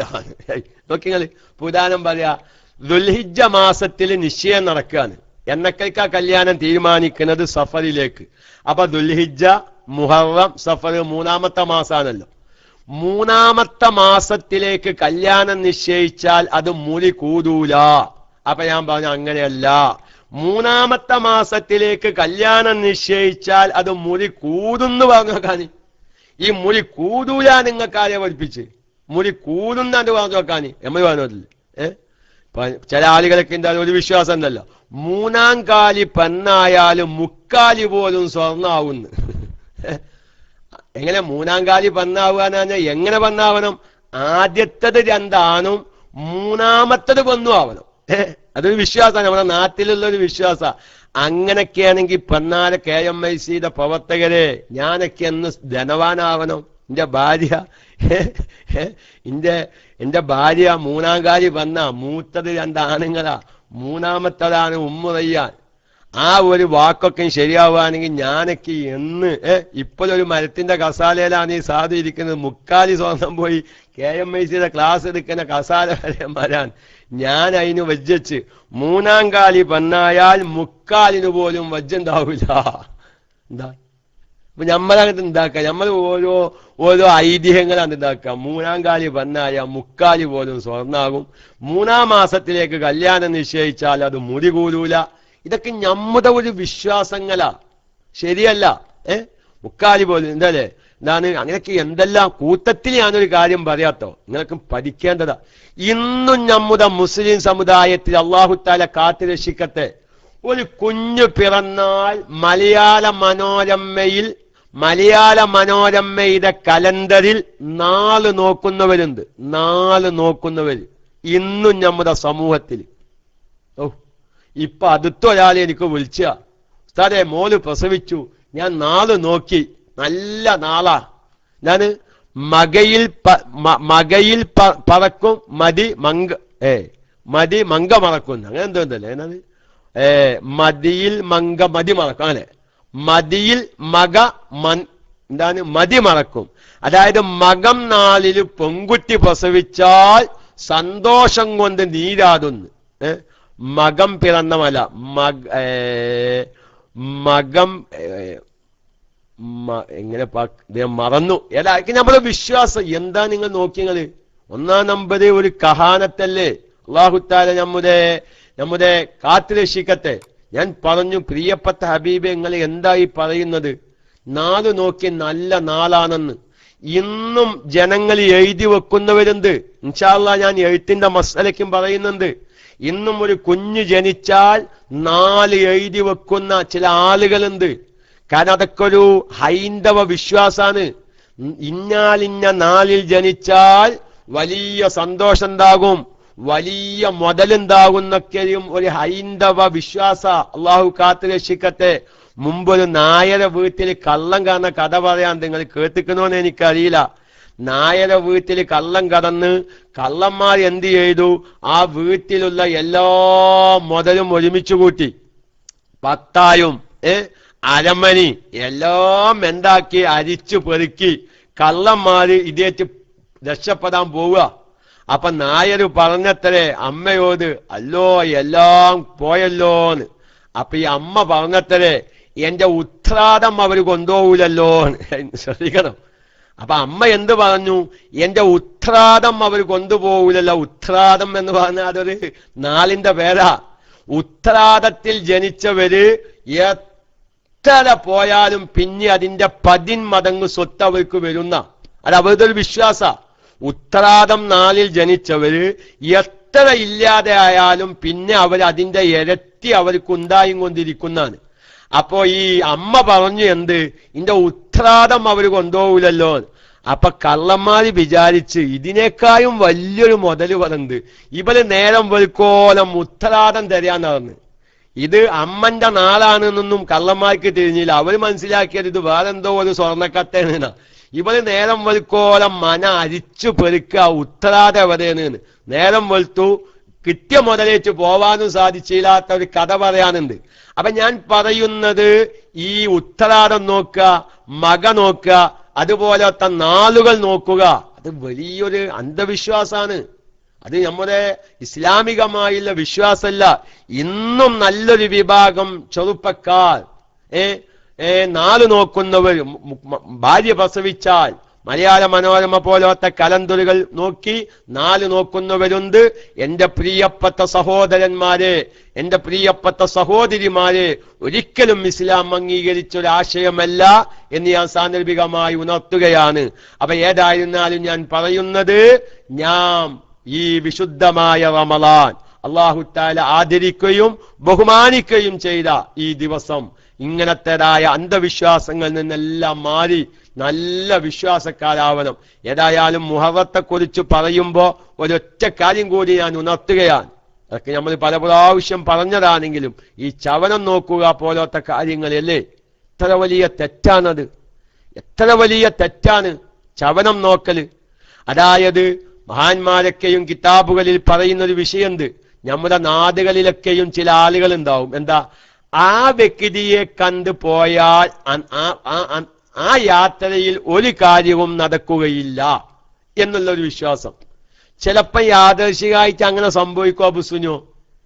ചിലപ്പം ചില നാടുകളിൽ ചില ആളുകൾ ഉണ്ടാവും, അയാളെ കണ്ടുങ്ങാണ്ട് പോയാൽ ഇനി എന്ത് ബിസ്മിയല്ല, ആയത്തുൽ കുർസിയല്ല, ഖത്തമ് 30 പൂർത്തിയാക്കിയിട്ടും കാര്യമില്ല, ഒന്നും നടക്കൂല. ആ ചെങ്ങായിനേന്ന് ചവനം കണ്ടത്, ആ ചെങ്ങായിനേന്ന് ചവനം കണ്ടത്, ആ ചെങ്ങായിനേന്ന് കഷ്ടകാലത്തിന് അന്ന് പോയ കാര്യം ശരിയായിട്ടുണ്ടാവില്ല.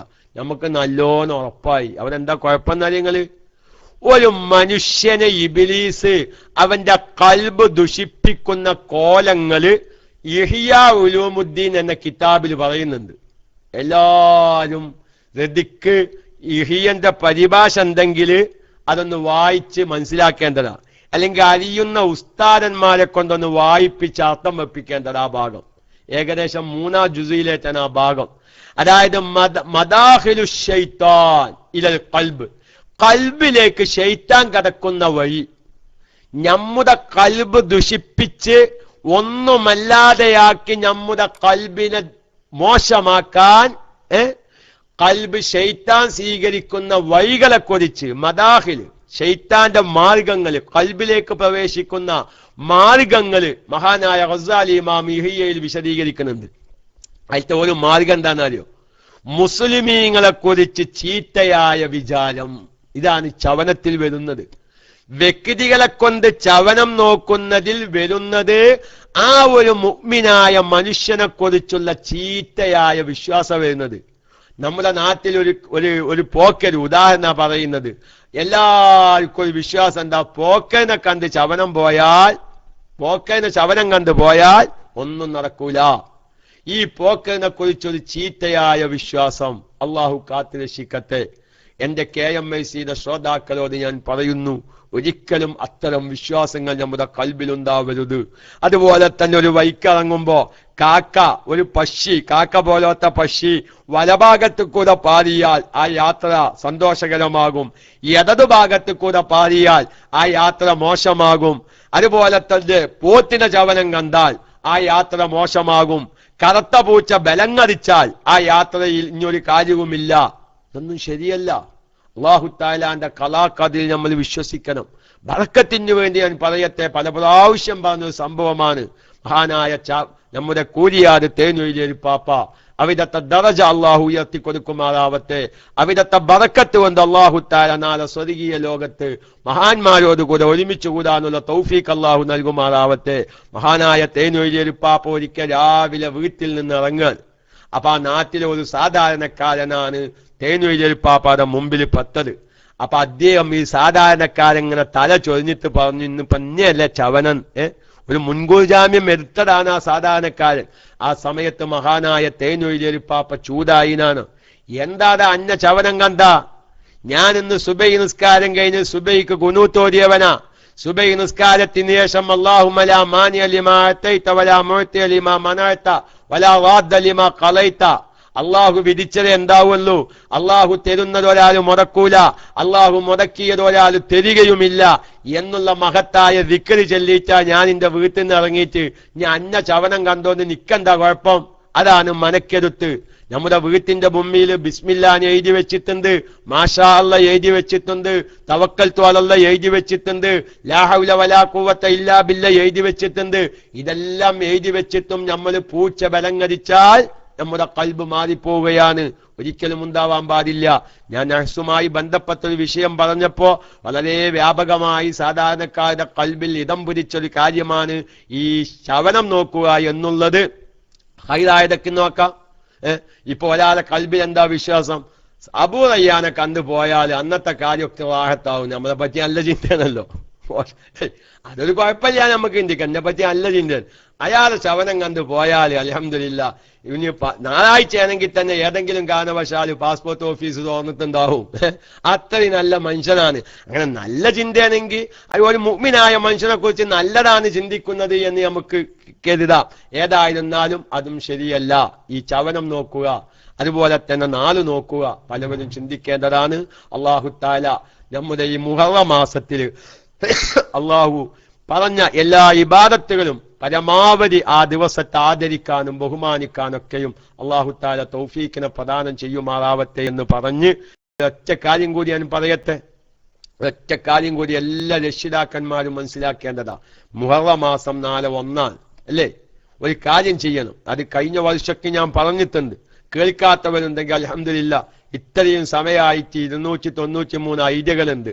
വിഷയം പറ്റിയത് കൊണ്ടായിരിക്കുമല്ലേ ഇരിക്കുന്നല്ലേ അബുസുനു? സാധാരണ നേരക്കാവുമ്പോ കുറെ ആൾക്കാർ ഇറങ്ങി പോവാറുണ്ട്. എല്ലാവരും പോവല്ലേ, കുറച്ച് സമയം പാടിയിരിക്കും. നമ്മുടെ ജീവിതത്തിൽ നമ്മൾ അറിയേണ്ട വിഷയം, പ്രിയപ്പെട്ടവരെ, നമ്മൾ ആരും അത് ശ്രദ്ധിക്കാനാണ്. നമ്മളൊക്കെ എത്ര വലിയ തെറ്റുകാരാണ്. അതുകൊണ്ട് ഒന്നാമതായി ഞാൻ പറയുന്നു, നമ്മുടെ ഇസ്ലാമികമായ എല്ലാ കാര്യങ്ങളും തീരുമാനിക്കേണ്ടത് അറബി മാസങ്ങളെ കൊണ്ടാണ്. ഒന്ന് ആലോചിച്ച് നോക്കി. ഇന്ന് നിങ്ങൾ 4 നേരം വെളുത്തിട്ട് നമ്മുടെ ഒരു മകനെ, ഒരു LKGയിലോ UKGയിലോ പഠിക്കുന്ന ഒരു വിദ്യാർത്ഥിയെ വിളിച്ചിട്ട് നിങ്ങൾ ഇംഗ്ലീഷ് മാസം ഒന്ന് എണ്ണിപ്പിച്ചോക്കാനി. വളരെ വ്യക്തമായി എന്നില്ലേ? ജനുവരി, ഫെബ്രുവരി, മാർച്ച്, ഏപ്രിൽ, മെയ്, ജൂൺ, ജൂലൈ, ആഗസ്റ്റ്, സെപ്റ്റംബർ, ഒക്ടോബർ, നവംബർ, ഡിസംബർ അല്ലേ? സുഖായി ഒന്ന് എന്നും. മോനെ, നീ അറബി മാസം ഒന്ന് എണ്ണിക്ക. എന്ത് വാപ്പാ അറബി മാസം? അതെന്ത് മാസാ എന്നത് ചോദിക്കണ്. നമ്മുടെ ഒരു അവസരമല്ലത്. നമ്മുടെ ഒരു അവസ്ഥ നോക്കി. നമ്മുടെ മക്കൾക്ക് നമുക്ക് പോലും അറിയില്ല അറബി മാസം. ഇരിക്കട്ടെ. അതുകൊണ്ട് നമ്മുടെ എല്ലാ കാര്യങ്ങളും, ഒരു പെണ്ണ് വഫാത്തിന്റെ ഇദ്ദ 4 മാസവും 10 ദിവസവും അത് അറബി മാസ. ഞാൻ അവിടെ ഒരു കാര്യം കൂടി പറയട്ടെ. ഒറ്റ കാര്യം. നമ്മുടെ വാപ്പ മരിച്ച് കൊല്ലം തികച്ചല് അല്ലേ?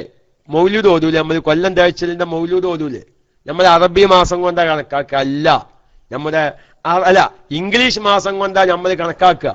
അറബി മാസം കൊണ്ടാണ് അത് കണക്കാക്കേണ്ടത്. ദീനിയായ എല്ലാ കാര്യങ്ങളും തീരുമാനിക്കേണ്ടത് അറബി മാസം കൊണ്ടാണ്. ഏത് കാര്യമാണെങ്കിലും, കുട്ടിയുടെ വയസ്സാണെങ്കിലും, ഹൈലിന്റെ പ്രായമാണെങ്കിലും എല്ലാം തീരുമാനിക്കേണ്ടത്. അതുകൊണ്ട് ഞാൻ എൻ്റെ പ്രിയപ്പെട്ട സാധാരണക്കാരോട് പറയുന്നു, നമ്മുടെ ഒരു കുട്ടി ജനിച്ചാൽ ആ കുട്ടിയുടെ ഡേറ്റ്, ജനന തീയതി അറബിയിൽ എഴുതി വെക്കാൻ ഒരൊറ്റ കുട്ടി മറക്കരുത്. ഒരു ഹിജ്റ വർഷത്തിന്റെ തുടക്കത്തിലെ ആദ്യ രാത്രി എന്ന നിലക്ക് ഞാൻ എൻ്റെ പ്രിയപ്പെട്ട എല്ലാ സാധാരണക്കാരെയും ഹൈറുമായി ബന്ധപ്പെട്ട നമ്മുടെ KMICയുടെ ചർച്ചയിൽ, രാവിലെ നടക്കുന്ന ഫിഖിന്റെ ക്ലാസ്സിൽ കുറെ മാസങ്ങൾക്ക് മുമ്പേ വളരെ വ്യക്തമായി ഞാൻ അത് വിശദീകരിച്ചിട്ടുണ്ട്. ആ സമയത്തൊന്നും ഇല്ലാത്ത ഒരുപാട് റേഡിയോ ശ്രോതാക്കളൊക്കെയും ഉള്ളൊരു സമയമായതുകൊണ്ട് വിശുദ്ധമായ മുഹറം മാസത്തിലെ ആദ്യത്തെ രാത്രി എന്ന നിലയ്ക്ക് ഞാൻ പറയത്ത മുഅ്മിനീങ്ങളെ, നമ്മുടെ മക്കളുടെ ജനന തീയതി അറബി മാസപ്രകാരം എത്ര പേർക്കറിയാം? അറിയില്ല. 90% ആളുകൾക്കും അറിയില്ല. ഒരു നാട്ടിൽ അറിയില്ല എന്ന് പറയാൻ കാരണം എന്താ? നോക്കൂ, നിങ്ങളുടെ മദ്രസകളിലുള്ള ഒരു പ്രവേശന പട്ടികയുണ്ടാവും, അഡ്മിഷൻ പട്ടിക എന്നൊക്കെ പറയുന്ന ഒരു പട്ടിക ഉണ്ടാവും, കുറച്ച് വലുപ്പം കൂടിയ പട്ടിക. മദ്രസയിൽ കുട്ടികളെ ചേർക്കുമ്പോ കുട്ടിയുടെ പേര്, തറവാത്തും പേര്, പിതാവിന്റെ പേര്, ഇംഗ്ലീഷ് വർഷപ്രകാരമുള്ള ജനന തീയതി, അറബി വർഷപ്രകാരമുള്ള ജനന തീയതി, രക്ഷിതാവ് എല്ലാം വിശദമായി എഴുതുന്ന ഒരു പട്ടികയുണ്ട്. എല്ലാ സ്കൂളിലും ഉണ്ടാവും, മദ്രസയിലും ഉണ്ടാവും. സ്കൂളിൽ എന്തേ ആവശ്യമുള്ളൂ? ഇംഗ്ലീഷ് വർഷപ്രകാരമുള്ള ജനന തീയതി അവർ ആവശ്യമുള്ളൂ. മദ്രസയിൽ ആ ജനന തീയതി ചേർക്കേണ്ടിടത്ത് ഹിജ്രിയ മീലാദിയ എന്ന് കാണാം. നോക്കൂ, നിങ്ങളുടെ മക്കളെ, ഈ ക്ലാസ് കേൾക്കുന്ന പലവരും അവരുടെ മക്കളെ മദ്രസയിൽ ചേർക്കാൻ കൊണ്ടുപോയിട്ടുണ്ടല്ലേ, അവരെ കാണാം ഹിജ്രിയ മീലാദിയ എന്ന് കാണാം. മീലാദിയ എന്നാൽ ക്രിസ്തു വർഷപ്രകാരമുള്ള ജനന തീയതി, നമ്മുടെ ഇംഗ്ലീഷ് മാസപ്രകാരമുള്ള ജനന തീയതി. ഹിജ്രിയ എന്ന് പറഞ്ഞാൽ അറബി മാസപ്രകാരമുള്ള ജനന തീയതി. ഇന്നും മിക്ക മദ്രസകളുടെ അഡ്മിഷൻ പട്ടികയുടെ ഹിജ്രിയ അറബി വർഷപ്രകാരമുള്ള ഹിജ്റ വർഷപ്രകാരമുള്ള ജനന തീയതിയുടെ കോളം ഒഴിഞ്ഞു കിടക്കുക. അവരെ സദർ മുഅല്ലിം ഒരു വരാണ്ടിത്തേക്കും.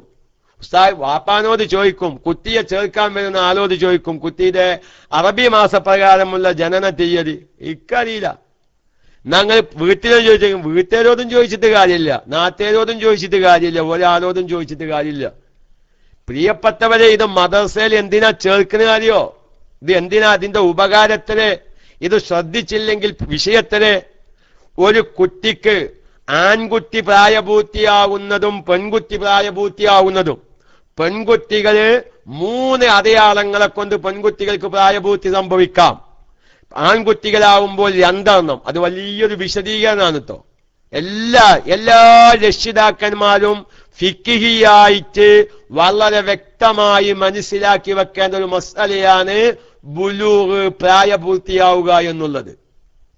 പ്രായപൂർത്തിയാകുക എന്നുള്ള വിഷയം 4 മദ്ഹബിലും അത് വലിയ ചർച്ചകൾ നടക്കുന്നുണ്ട്. അത് ഈ പ്രായപൂർത്തിയുടെ അടയാളങ്ങൾ എന്തൊക്കെയാണ്? വയസ്സ് 15 വയസ്സ്, കറക്റ്റ് 15 വയസ്സ് പൂർത്തിയാവുക. നല്ല ശ്രദ്ധിക്കണം. മൈക്ക് അത്യാവശ്യമുള്ളവരെന്തെങ്കിലും ചോദിച്ചാൽ ഞാൻ മൈക്ക വിടുക, അല്ലെങ്കിൽ പോക്കുന്ന കുറച്ചാണ് പോകും. വാർത്തന്റെ സമയമാവുമല്ലോ, വാർത്തന്റെ സമയമായാൽ വിവരം അറിയിക്കുക. 15 വയസ്സ് തഹ്ദീദിയയാണ്. തഹ്ദീദിയ എന്ന് പറഞ്ഞാൽ സാധാരണക്കാർക്ക് മനസ്സിലായില്ല. തഹ്ദീദിയാണ് കറക്റ്റ്. തഖ്രീബി അല്ല. തഖ്രീബ് എന്ന് പറഞ്ഞാൽ ഏകദേശം, സുമാറ് എന്നൊക്കെ പറയില്ല നമ്മള്. ഇപ്പൊ നമ്മള് 2 കൊല്ലത്ത് വെള്ളം 200 ലിറ്റർ വെള്ളമാണ്. എത്ര? തഹ്ദീദൻ അല്ല, തഖ്രീബാണ്. പറയാം, മനസ്സിലാക്കി തരാം. അതായത് 200 ലിറ്റർ വെള്ളം, കറക്റ്റ് 200 ലിറ്റർ വെള്ളം മുണ്ടയിക്കോളണം എന്നില്ല. ഏകദേശം 200 ലിറ്റർ വെള്ളം ഉണ്ടായാൽ മതി. അപ്പൊ 192 ലിറ്റർ ഉള്ളൂ, അല്ലെങ്കിൽ 193 ലിറ്റർ വെള്ളമുള്ളൂ. ആ വെള്ളത്തിനും ഇവിടെ 7 ലിറ്റർ വെള്ളം കുറവുണ്ട്, അല്ലെങ്കിൽ 8 ലിറ്റർ വെള്ളം കുറവുണ്ട്. 200 ലിറ്റർ ഇതിലില്ല. പക്ഷേ അതിന് എന്തിന്റെ ഹുക്കുമാണ്? 200 ലിറ്റർ വെള്ളത്തിന്റെ ഹുക്കുമാണ്. കാരണം 200 ലിറ്റർ എന്നുള്ളത് തഖ്രീബാണ്. ഏകദേശം 200 ലിറ്റർ ഉണ്ടായാൽ മതി. തഹ്ദീദൻ ഉറപ്പായിട്ട് 200 ലിറ്റർ ഉണ്ടായിക്കോളണം എന്നില്ല. എങ്കിൽ പ്രിയപ്പെട്ടവരെ, നമ്മുടെ കുട്ടിയുടെ വയസ്സ് കൊണ്ട് പ്രായപൂർത്തിയാവുക. പിന്നെ പ്രായപൂർത്തിയുടെ വേറെ കുറെ അടയാളങ്ങളുണ്ട്. അത് ഞങ്ങൾക്ക് എന്താ? ഗുഹ്യസ്ഥാനത്ത് രോമം മുളക്കല്, അത് പ്രായപൂർത്തിയുടെ അടയാളമായി പല മദ്ഹബിലും എണ്ണുന്നുണ്ട്. അതുപോലെ തന്നെ മീശയുടെ ഭാഗത്ത് വരമുള്ള രോമം മുളക്കുക. എന്തല്ല? മീശയുടെ ഭാഗത്ത് ചില രോമം മുളക്കും ചില കുട്ടികൾക്ക്, നല്ല നേർമയായ മിനുസമുള്ള, അതല്ല, ഉരമുള്ള രോമം മുളക്കുക. അത് പ്രായപൂർത്തിയുടെ അടയാളം. അത് വലിയൊരു ചർച്ചയാണ്. ക്ലാസ് റൂമിലെ ഉസ്താദന്മാർക്ക് അത്യാവശ്യമുള്ളവരുണ്ടെങ്കിൽ മൗസൂഅത്തുൽ ഫിഖ്ഹിയ എന്ന് പറയുന്ന കിതാബിന്റെ 8ാം വാല്യം ഏകദേശം 188 പേജ് മുതൽ നോക്കിയാൽ ഈ പ്രായപൂർത്തി ആൺകുട്ടിയുടെയും പെൺകുട്ടികളുടെയും പ്രായപൂർത്തിയുടെ വലിയ മദ്ഹബ് പ്രകാരമുള്ള വലിയൊരു ചർച്ച നടക്കുന്നുണ്ട്. സാധിക്കുന്നവരൊക്കെയും അത്തരം കാര്യങ്ങളൊക്കെയും നോക്കുന്നത് വളരെ ഉപകാരമായിരിക്കും. നമുക്കിപ്പോൾ ആവശ്യമുള്ള 1-2 ഉദാഹരണങ്ങൾ ഞാൻ പറയാം. എന്റെ പ്രിയപ്പെട്ടവരെ, നമ്മുടെ കുട്ടിക്ക് 15 വയസ്സ് പ്രായപൂർത്തി നമ്മൾ എവിടം കൊണ്ട് തീരുമാനിക്കും? നമ്മളെ കയ്യിലുള്ള അല്ല, ശ്രദ്ധിക്കണട്ടോ, ഈ മുഹറത്തിന്റെ ആദ്യ രാത്രി എന്റെ പ്രിയപ്പെട്ട KMIC ശ്രോതാക്കളോട് പറയുന്നത് ഒരു 10 ആൾക്കെങ്കിലും ഉപകരിക്കുമെന്ന ഉറച്ച വിശ്വാസത്തിൽ ഞാൻ പറയുന്നു. അള്ളാഹു പറയുന്നതും കേൾക്കുന്നതും നമ്മുടെ ജീവിതത്തിൽ ഉപകരിച്ച് ഈ ക്ലാസ് റൂമിന്റെ നന്മയ്ക്ക് വേണ്ടി, വിജയത്തിന് വേണ്ടി സഹായിക്കുന്ന, സഹകരിക്കുന്ന എല്ലാവർക്കും അതിന്റെ ബറക്കത്ത് അള്ളാഹു തആല നൽകുമാറാവട്ടെ. എന്താ നമ്മൾ ജനന തീയതി പ്രകാരമാണ് നമ്മൾ എന്ത് എഴുതി വെച്ചിട്ടുള്ളത്? അല്ലെ, ഇംഗ്ലീഷ് വർഷപ്രകാരം, ക്രിസ്തു വർഷപ്രകാരമാണ് നമ്മൾ തീയതി എഴുതി വെച്ചിട്ടുള്ളത്, കുട്ടിയുടെ ജനന തീയതി എഴുതി വെച്ചിട്ടുള്ളത്. അങ്ങനെ നമ്മൾ എന്ത് ചെയ്തു? കുട്ടിക്ക് അങ്ങനെ ആയി 1 വയസ്സ്, 2 വയസ്സ്, 3 വയസ്സ്, 4 വയസ്സ്, 5 വയസ്സ്. ഹിജ്റ വർഷവും ക്രിസ്തു വർഷവും ഒരു ദിവസത്തിൽ 11 ദിവസത്തിലെ വ്യത്യാസമുണ്ട്. ക്രിസ്തു വർഷവും ഹിജ്റ വർഷവും തമ്മിൽ 11 ദിവസത്തിൽ വ്യത്യാസമുണ്ട്. ഏകദേശം ഹിജ്റ വർഷത്തേക്കാൾ 11 ദിവസം അധികമാണ് എവിടെ? ഒരു വർഷത്തിൽ 11 ദിവസത്തെ വ്യത്യാസമുണ്ട്. 11 ദിവസം അധികം. അപ്പൊ 15 വയസ്സാകുമ്പോഴേക്ക് നമ്മുടെ ക്രിസ്തു വർഷപ്രകാരം ഈ കുട്ടിക്ക് 15 വയസ്സ് പൂർത്തിയാകുന്നതിന്റെ എത്രയോ മുന്നേ ഈ കുട്ടിക്ക് പ്രായപൂർത്തിയായിട്ടുണ്ടാവും. ഈ കുട്ടിക്ക് നിസ്കാരം നിർബന്ധമായിട്ടുണ്ട്. ഈ കുട്ടിക്ക് നോമ്പ് നിർബന്ധമായിട്ടുണ്ട്. ഈ കുട്ടിക്ക് വേറെ പല കാര്യങ്ങളും നിർബന്ധമായിട്ടുണ്ട്. നമ്മൾ ശ്രദ്ധിക്കുന്നുണ്ടോ? ഞാൻ ഒരൊറ്റ നല്ല ആത്മാർത്ഥമായി ഞാൻ ചോദിക്കാണ്.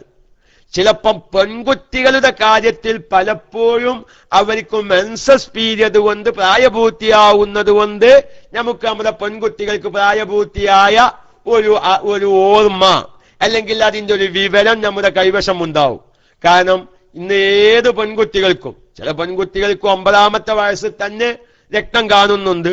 ഒരു 11, 12, 13 വയസ്സാകുമ്പോഴേക്ക് നല്ലൊരു വിഭാഗം പെൺകുട്ടികൾ മെൻസസ് പീരിയഡ് ആകുന്നുണ്ട്. വീട്ടിലെ ഭാര്യ അല്ലെങ്കിൽ പെങ്ങള് പറയും, മോൾക്ക് എന്താണ് പ്രായപൂർത്തിയായിക്കണെന്നാ പറയോലെ മെൻസസ് പീരിയഡ് ആയതിന്. ഞാൻ പറയട്ടെ, നമ്മുടെ ആൺകുട്ടികളുടെ കാര്യത്തിൽ എത്ര ആളിത് ശ്രദ്ധിക്കുന്നുണ്ട്? എത്ര ആള്? ഇല്ല. കാരണം നമ്മളെ കൈവശം ഇത് ശ്രദ്ധിക്കണമെങ്കിൽ എന്റെ ആൺകുട്ടിക്ക് ഒരു 15 വയസ്സ് പൂർത്തിയായിട്ടുണ്ട് എന്ന് വിവരം നമുക്ക് കിട്ടണമെങ്കിൽ നമ്മുടെ കയ്യിൽ എന്ത് വേണം? അറബി മാസപ്രകാരമുള്ള ജനന തീയതി വേണം. നമ്മളെ കൈവശല്ലതെന്താ? ഏതാ ഉള്ളത്? 9/5/1979 അല്ലെങ്കിൽ 9/5/2011 ഈ ഇംഗ്ലീഷ് തീയതിയാണ് നമ്മുടെ കൈവശമുള്ളത്. എന്റെ കുട്ടിക്ക് ഇവിടെ അറബി മാസം കൊണ്ട് 15 വയസ്സ് പൂർത്തിയായ വിവരം നമ്മൾ പലവരും അറിയാതെ പോകുന്നുണ്ട്. അതുകൊണ്ട് ഞാൻ എന്റെ പ്രിയപ്പെട്ട ഈ സമയത്തുള്ള ഈ ക്ലാസ് റൂമിലുള്ള മുഴുവൻ ശ്രോതാക്കളോടും, നിങ്ങൾക്ക് പരിചയമുള്ള നിങ്ങളുടെ കുടുംബത്തിൽപ്പെട്ട എല്ലാവരിലേക്കും നിങ്ങൾ എന്ത് വേണം? ഈ വിവരം അറിയിക്കണം. ഇവിടെ 15 വയസ്സൊക്കെ കഴിഞ്ഞ് പ്രായപൂർത്തിയായ മക്കളാച്ചഞ്ഞിപ്പോ നമ്മൾ അതില് വല്ലാതെ ഇടപെടണ്ട. അതിൽ നമ്മൾ വല്ലാതെ ഇടപെടണ്ട. പ്രായപൂർത്തിയാവാത്ത 11 വയസ്സും 12 വയസ്സും 13 വയസ്സൊക്കെ ആയ ആൺകുട്ടികളുള്ളവരും പെൺകുട്ടികളുള്ളവരും ഈ മുഹറത്തിലെ സന്ദേശം എന്നോണം നമ്മളുടെ കുട്ടികളുടെ അറബി വർഷപ്രകാരമുള്ള ജനന തീയതി ഇല്ലാത്തവർ അത് കണ്ടുപിടിക്കലാവട്ടെ. KMIC-ക്കാര് നാളെ മുതൽ ഈ മുഹറത്തിലെ ആദ്യത്തെ പ്രവർത്തനം എന്ന് ഞാൻ പറയുന്നു. അള്ളാഹു തൗഫീക്ക് നൽകട്ടെ. ആമീൻ പറഞ്ഞിരുന്നാ പോരാ, നാളെ ഞാൻ ചോദിക്കുന്നത് ആരൊക്കെയാണ് അത് കണ്ടുപിടിച്ചത്. ഞാൻ എപ്പോഴും എല്ലാ ക്ലാസ്സിലും പറയുന്നത് പോലെ കുറെ അങ്ങോട്ട് പറഞ്ഞു പോവല്ല. ചെയ്യിപ്പിക്കാനുള്ളൊരു താല്പര്യം, ചെയ്യാനുള്ളൊരു അവസ്ഥയിലേക്ക് നമ്മൾ എത്തണം. അല്ലാതെ പറയാൻ വിചാരിച്ചപ്പോ വേറെ എന്തൊക്കെ പറയാണ്ട് അല്ല. നോക്കിങ്ങള്, വലിയൊരു വിഷയ, അത് വലിയൊരു വിഷയം. നമ്മുടെ രക്ഷിതാവ് എന്ന നിലക്ക് നമ്മുടെ വലിയൊരു ഉത്തരവാദിത്ത. അതിന്റെ ഇടയിൽ ഞാൻ വേറൊരു മസല കുറെ മുന്നേ പറഞ്ഞതൊന്ന് പറയാ. ഒരാൾക്ക് പ്രായപൂർത്തിയാകുമ്പോൾ നിർബന്ധമായ ഒരു ബാധ്യത അല്ലേ? അബൂബക്കർ ഹാജി കൂത്തായി നമ്മുടെ ക്ലാസ് റൂമിൽ അത് നമ്മൾ പല പ്രാവശ്യം പബ്ലിക്കിൽ അതിച്ചതാണ് അല്ലേ? പ്രായപൂർത്തിയാകുമ്പോ ഓരോ വ്യക്തിയും ഒരു ഉറച്ച തീരുമാനം എടുക്കണം. എന്താ തീരുമാനം? എന്റെ ജീവിതത്തിൽ നിർബന്ധമായതൊക്കെയും ഞാൻ ചെയ്തു കൊള്ളാം, എന്റെ ജീവിതത്തിൽ എനിക്ക് ഹറാമായതൊക്കെയും ഞാൻ ഒഴിവാക്കിക്കൊള്ളാമെന്ന് ഓരോ വ്യക്തിയും, ആണായാലും പെണ്ണായാലും, പ്രായപൂർത്തിയാകുമ്പോൾ ചെയ്യൽ നിർബന്ധമായ ഒരു ഉറച്ച തീരുമാനമാണത്. അത് നമ്മുടെ മക്കൾക്ക് എന്ത് ചെയ്യാം? പറഞ്ഞു കൊടുക്കണം. മോനെ, നിനക്ക് പ്രായപൂർത്തിയായിരിക്കുന്നു, നിനക്ക് ഇങ്ങനൊരു കാര്യം നിർബന്ധമുണ്ട്. ഇതാണ് മക്കളെ രക്ഷിതാവ്. യാ അയ്യുഹല്ലദീന ആമനു ഖൂ അൻഫുസകും വഅഹ്ലീകും നാറാ. നമ്മുടെ ഉത്തരവാദിത്തം ഇതൊക്കെയാണ്. ഒരു പെരുന്നാക്ക് തുണികുപ്പായം വാങ്ങിക്കൊടുക്കലോ, വാപ്പ ഗൾഫിൽ നിന്ന് വരുമ്പോ ഒരു ഗെയിം കൊടുന്നു കൊടുക്കലോ, അതല്ലെങ്കിൽ ഒരു തോണ്ടിക്കുള്ള മൊബൈൽ വാങ്ങിക്കൊടുക്കലൊന്നും അല്ല. നമുക്കിങ്ങനെ വലിയ വലിയ ഉത്തരവാദിത്തമുണ്ട്. അള്ളാഹു നിറവേറ്റാനുള്ള തൗഫീക്ക് നൽകട്ടെ. അപ്പൊ നിങ്ങൾക്കൊരു ചോദ്യം. എന്താ ചോദ്യം? ആ ചോദ്യത്തിന് കുറെ മുന്നേ നമ്മുടെ KMIC-യിൽ ഞാൻ മറുപടി പറഞ്ഞിട്ടുണ്ട്. ഉസ്താദെ, ഈ അബദ്ധം ഇപ്പോൾ ഞങ്ങൾക്ക് ബോധ്യപ്പെട്ടു. അതുകൊണ്ട് ഞങ്ങളുടെ കൈവശം ഞങ്ങളുടെ മക്കളുടെ അറബി ജനന തീയതി ഇല്ല. എന്റെ കുട്ടിക്ക് 13 വയസ്സായി, എന്റെ കുട്ടിക്ക് 6 വയസ്സായി, എന്റെ കുട്ടിക്ക് 7 വയസ്സായി. എന്റെ കൈവശം ഇംഗ്ലീഷ് വർഷപ്രകാരമുള്ള ജനന തീയതിയേ ഉള്ളൂ, അറബി വർഷപ്രകാരമുള്ള ജനന തീയതിയില്ല. ഞാൻ എങ്ങനെ കണ്ടുപിടിക്കും? അൽഹംദുലില്ലാ, നമ്മുടെ സംഘടനാ രംഗത്തും നമ്മുടെ സുന്നത്ത് ജമാഅത്തിന്റെ പ്രവർത്തകർ അതിനും പരിഹാരമുണ്ടാക്കിയിട്ടുണ്ട്. ഏത് അഹ്സനിയാണെന്ന് എനിക്ക് ഓർമ്മ വരുന്നില്ല, VK പതിയോ നല്ലൊരു അഹ്സനി. 150 വർഷം പഴക്കം ചെന്ന ഹിജറ വർഷം കണ്ടുപിടിക്കാനുള്ള ഒരു പ്രത്യേകമായ കാറ്റലോഗ് എന്നോ ജദുവൽ എന്നോ അല്ലെങ്കിൽ പുസ്തകം എന്നോ എന്ന് പറയാം, ഒരു പുസ്തകം ഇറക്കിയിട്ടുണ്ട്. നിങ്ങളുടെ കൈവശം ഒരു ഇംഗ്ലീഷ് തീയതി ഉണ്ടോ?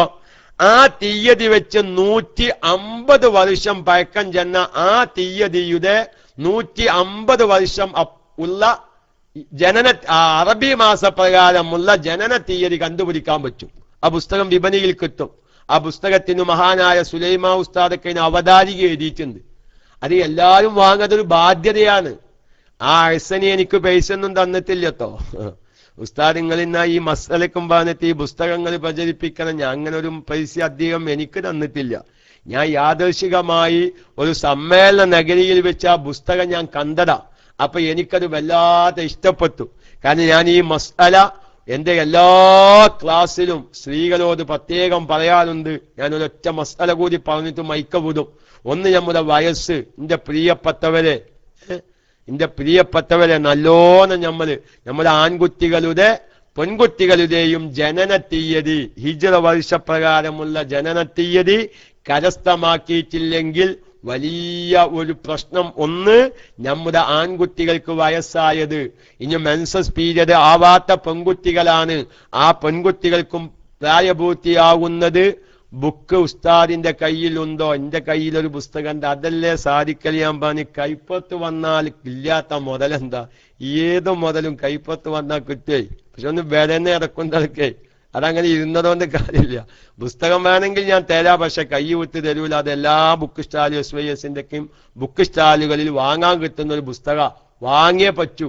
ഒരാളെങ്കിലും അന്വേഷിച്ചല്ലോ. അൽഹംദുലില്ലാ, ഇത്ര നേരം പറഞ്ഞത് മുതലായി.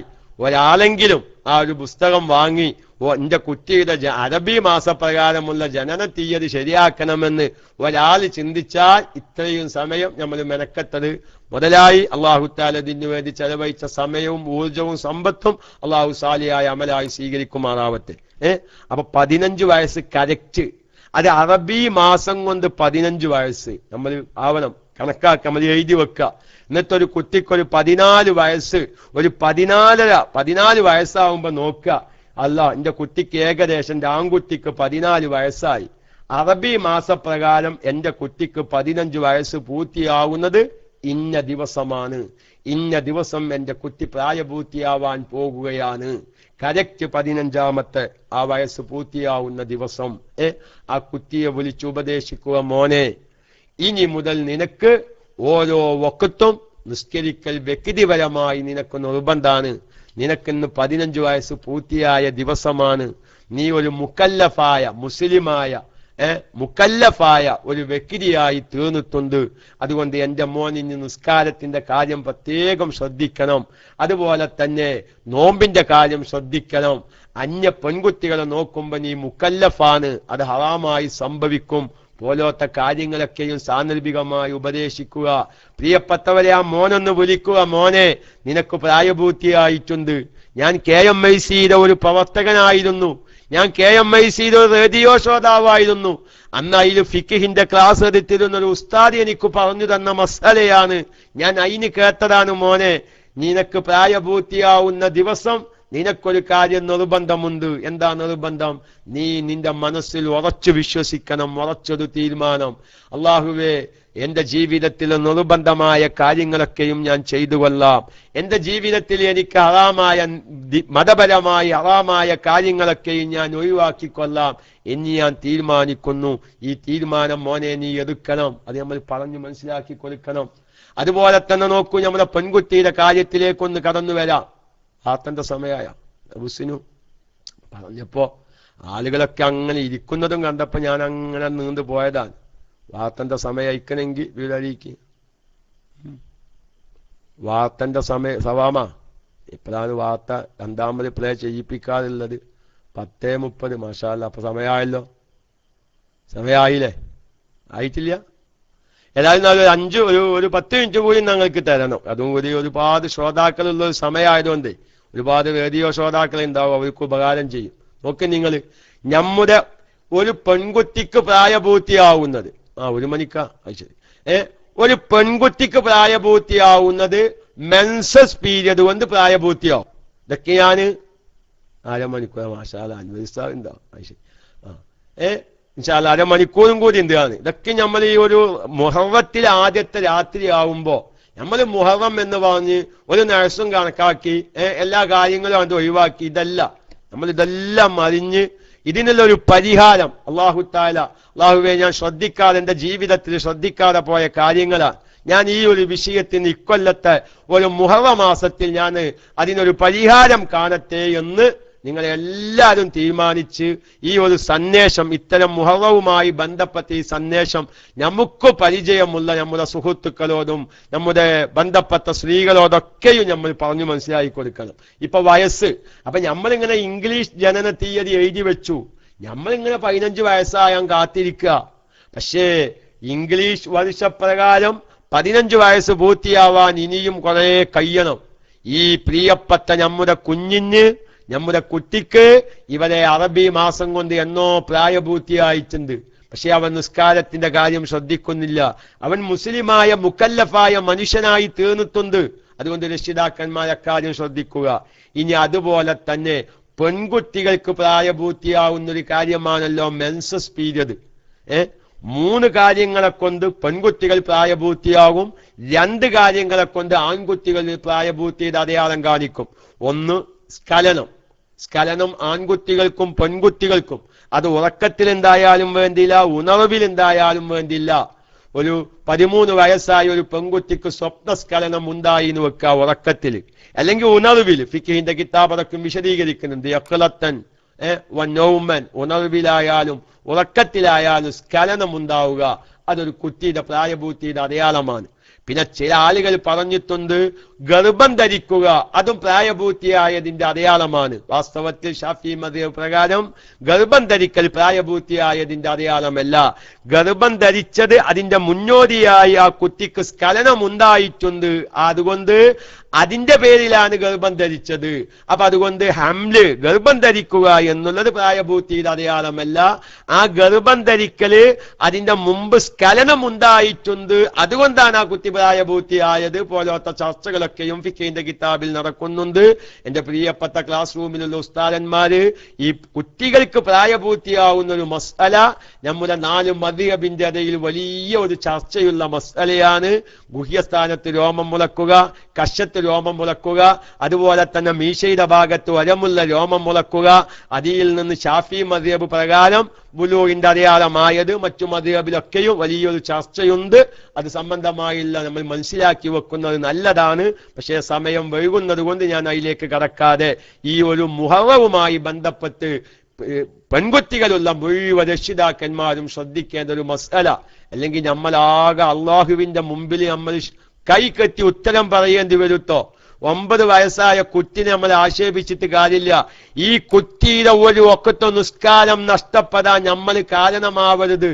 ഞാൻ മുമ്പൊരിക്കൽ പറഞ്ഞിട്ടുണ്ട്, എന്റെ കുട്ടിയുടെ ആൺകുട്ടിയാവട്ടെ പെൺകുട്ടിയാവട്ടെ, ആ കുട്ടിയുടെ ഒരു പ്രായപൂർത്തിയായ കുട്ടിയുടെ ഒരു ഒക്കത്തെ നിസ്കാരം ഖളാ ആവാൻ, നഷ്ടപ്പെട്ടു പോവാൻ രക്ഷിതാവായ ഞാൻ കാരണക്കാരനായാൽ ഈ കുട്ടി, ഈ കുഞ്ഞ്, ഈ പ്രായപൂർത്തിയായ സന്താനം ശിക്ഷ അനുഭവിക്കുന്നത് പോലെ സാധുവായ ഞാനും ശിക്ഷ അനുഭവിക്കേണ്ടി വരും. മനസ്സിലായോ? അപ്പൊ ഞങ്ങൾക്ക് ഈ മസ്അലയുടെ ഗൗരവം തിരിയ. എന്റെ പ്രായപൂർത്തിയായ പെൺകുട്ടിയുടെ ഒരു ഒക്കത്തെ നിസ്കാരം ഖളാ ആയി, എന്റെ പ്രായപൂർത്തിയായ ആൺകുട്ടിയുടെ ഒരു ഒക്കത്തെ നിസ്കാരം ഖളാ ആയി. അതിന് കാരണം ഞാനാണെന്ന് വെക്കുക. എങ്ങനെ ഞാനാവുക? ആ കുട്ടിക്ക് പഠിപ്പിക്കേണ്ട മസ്അല ഞാൻ പഠിപ്പിച്ചില്ല, അത് കാരണം നിസ്കാരം ഖളാ ആയി. അല്ലെങ്കിൽ ആ കുട്ടിനേറ്റ് ഞാന് എവിടെ ഉല്ലാസത്തിന് പോയി, എവിടെ കൊടൈക്കനാൽ പോയി, അല്ലെങ്കിൽ വേറെ ഏതെങ്കിലും ബീച്ച് പോയി, വേറെ ഏതെങ്കിലും പാർക്ക് പോയി, നിസ്കാരം ഖളാ ആവാന് ഈ കുട്ടിയുടെ, ഈ ഭാര്യയുടെയും ഈ കുഞ്ഞിന്റെയും നിസ്കാരം, കുഞ്ഞിനാണ് പ്രായപൂർത്തിയായ ഈ കുട്ടിയുടെയും നിസ്കാരം ഖളാ ആവാൻ ഞാനാണ് കാരണം. ഈ ഭാര്യയും ഈ പ്രായപൂർത്തിയായ കുട്ടിയും ശിക്ഷ അനുഭവിക്കുന്നത് പോലെ പ്രിയപ്പെട്ട KMIC റേഡിയോ ശ്രോതാക്കളെ, പ്രിയപ്പെട്ട KMIC പ്രവർത്തകരെ, നാലാഖിറത്തിൽ നമ്മളും ഒപ്പം ശിക്ഷ അനുഭവിക്കേണ്ടി വരും. അതുകൊണ്ട് ഞാൻ ഈ പറയാൻ പോകുന്ന മസ്അല കൂടി നിങ്ങൾ വ്യക്തമായി മനസ്സിലാക്കി വെക്കണം. ഒരു പെൺകുട്ടിക്ക് പ്രായപൂർത്തിയാവുന്ന ചുരുങ്ങിയ മെൻസസ് ആവുന്നതിന്റെ ചുരുങ്ങിയ പ്രായം എത്രയാണെന്നറിയോ? 9 വയസ്സ് പൂർത്തിയാവല. 9 വയസ്സ് പൂർത്തിയാവും. 9 വയസ്സ് പൂർത്തിയാവാൻ 14 ദിവസം തികയില്ല. ആ സമയത്തൊരു കുട്ടിക്ക് രക്തം കണ്ട രക്തം 24 മണിക്കൂർ തികയുകയും ചെയ്താൽ ആ കണ്ടതെന്താണ്? ഹൈളാണ്. ആ രക്തം കണ്ടതിന്റെ ശേഷം അതോടുകൂടി ആ കുട്ടി പ്രായപൂർത്തിയായി. നിർബന്ധമായ കുളിച്ച് ആ കുട്ടിന്റെ നിസ്കാരം, നിർബന്ധമായ നിസ്കാരത്തിലേക്ക് പ്രവേശിക്കണം. ഞാനത് തിരിയാൻ വേണ്ടി ഒറ്റ വാക്കിലൊരു ഉദാഹരണം പറയാം. റബീഉൽ അവ്വൽ 20ന്റെ അന്നാണ്, അല്ല നമുക്ക് മുഹറം തന്നെ എടുക്കാം. മുഹറം മാസം 20നാണ് ഒരു കുട്ടിക്ക് 9 വയസ്സ് പൂർത്തിയാവുന്നത്. ഏത് 9 വയസ്സ്? ഏത് പ്രകാരമുള്ള 9 വയസ്സ്? ഹിജ്റ വർഷ പ്രകാരമുള്ള 9 വയസ്സ്. പ്രിയപ്പെട്ട ശ്രോതാക്കളെ, ഞാൻ ചോദിക്കട്ടെ, ഈ ഹിജ്റ വർഷപ്രകാരം 9 വയസ്സ് പൂർത്തിയാവുന്നത് എന്നാണെന്ന് നമുക്കറിയണമെങ്കിൽ നമ്മുടെ കൈവശം ആദ്യം എന്ത് വേണം? ഹിജ്റ വർഷപ്രകാരമുള്ള ജനന തീയതി വേണം. ഉണ്ടോ നമ്മുടെ കൈവശം? നമ്മളിൽ നിന്ന് എത്ര ആളുടെ കൈവശമുണ്ട്? ഹിജ്റ വർഷപ്രകാരമുള്ള ജനന തീയതി അറിഞ്ഞാലല്ലേ ഇന്ന ദിവസമാണ്, മുഹറം 20നാണ്, അതല്ലെങ്കിൽ റബീഉൽ അവ്വൽ 20നാണ് എന്റെ കുട്ടിയുടെ 9 വയസ്സ് പൂർത്തിയാകുക എന്ന വിവരം നമുക്കറിയണമെങ്കിൽ ആദ്യം ഈ ജനന തീയതി നമ്മുടെ കൈവശം വേണ്ടേ? അതുകൊണ്ട് ഞാൻ മസ്അല പറയാം.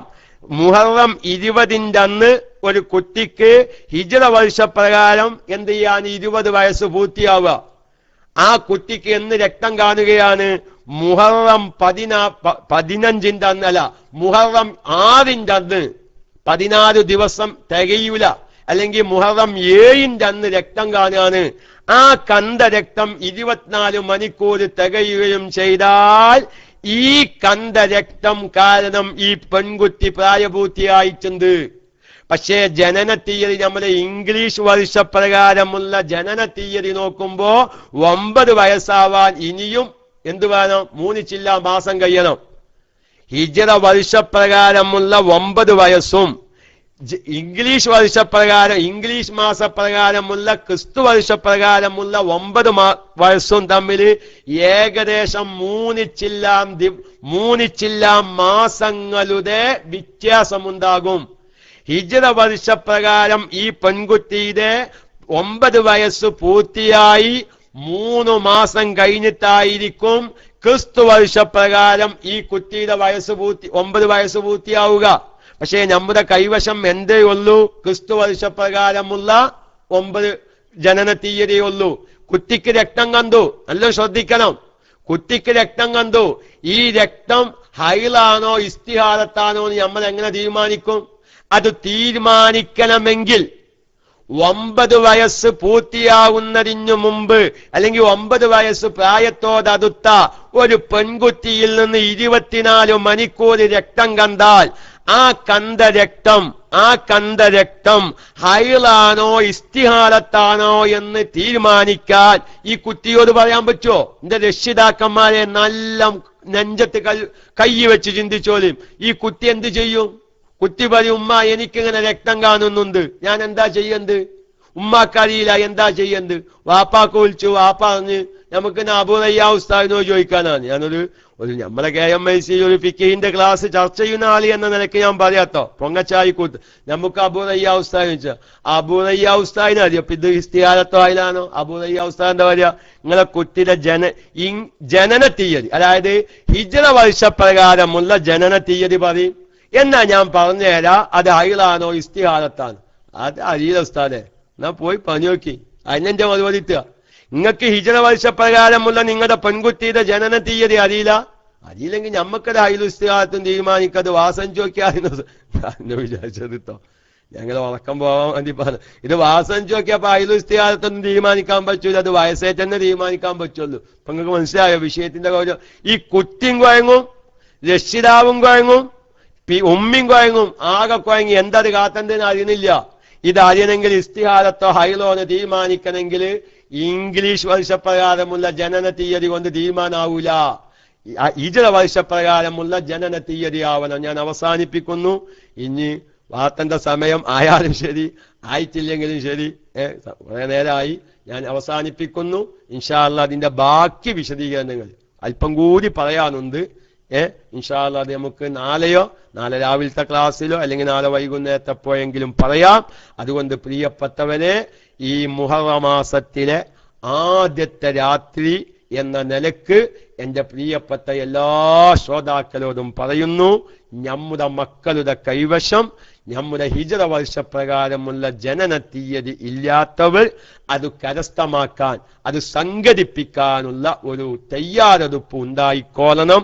അതിനുള്ള ഒരു പരിഹാരമാണ് ആ പ്രിയപ്പെട്ട അഹ്സൻ ഉസ്താദ് എഴുതിയ ആ 150 വർഷത്തെ ഹിജ്റ കലണ്ടർ എന്ന് പറയുന്ന ആ പുസ്തകം വാങ്ങി നമ്മുടെ കൈവശമുള്ള ഇംഗ്ലീഷ് ജനന തീയതി പ്രകാരം അത് എങ്ങനെയാണ് കണ്ടുപിടിക്കേണ്ട രൂപങ്ങളൊക്കെയും അദ്ദേഹം അതിൽ വിശദീകരിക്കുന്നുണ്ട്. അത് വെച്ച് നമ്മുടെ കുട്ടിയുടെ ജനന തീയതി ഹിജ്റ വർഷപ്രകാരമുള്ള ജനന തീയതി കരസ്ഥമാക്കാൻ, അത് സംഘടിപ്പിക്കാൻ, അത് തയ്യാറാക്കി വെക്കാൻ പെൺകുട്ടികളുള്ളവര് പ്രത്യേകം അത് ശ്രദ്ധിച്ചില്ലെങ്കിൽ ഞാൻ അവസാനിപ്പിക്കുന്നു. ഇന്ന് നമ്മുടെ കേരളത്തിലെ ഡോക്ടർമാര് 90% പറയുന്നത് ഇന്ന് എല്ലാ പെൺകുട്ടികൾക്കും 9 വയസ്സാകുമ്പോഴേക്ക് രക്തം കാണുന്നുണ്ട്. കാരണം ചിക്കന്റെ ഈ തീറ്റ, കോഴി മാംസം തിന്നൽ അധികരിച്ച കാരണം ഹോർമോൺ അധികരിച്ചൊരു മാംസമാണല്ലോ ചിക്കൻ.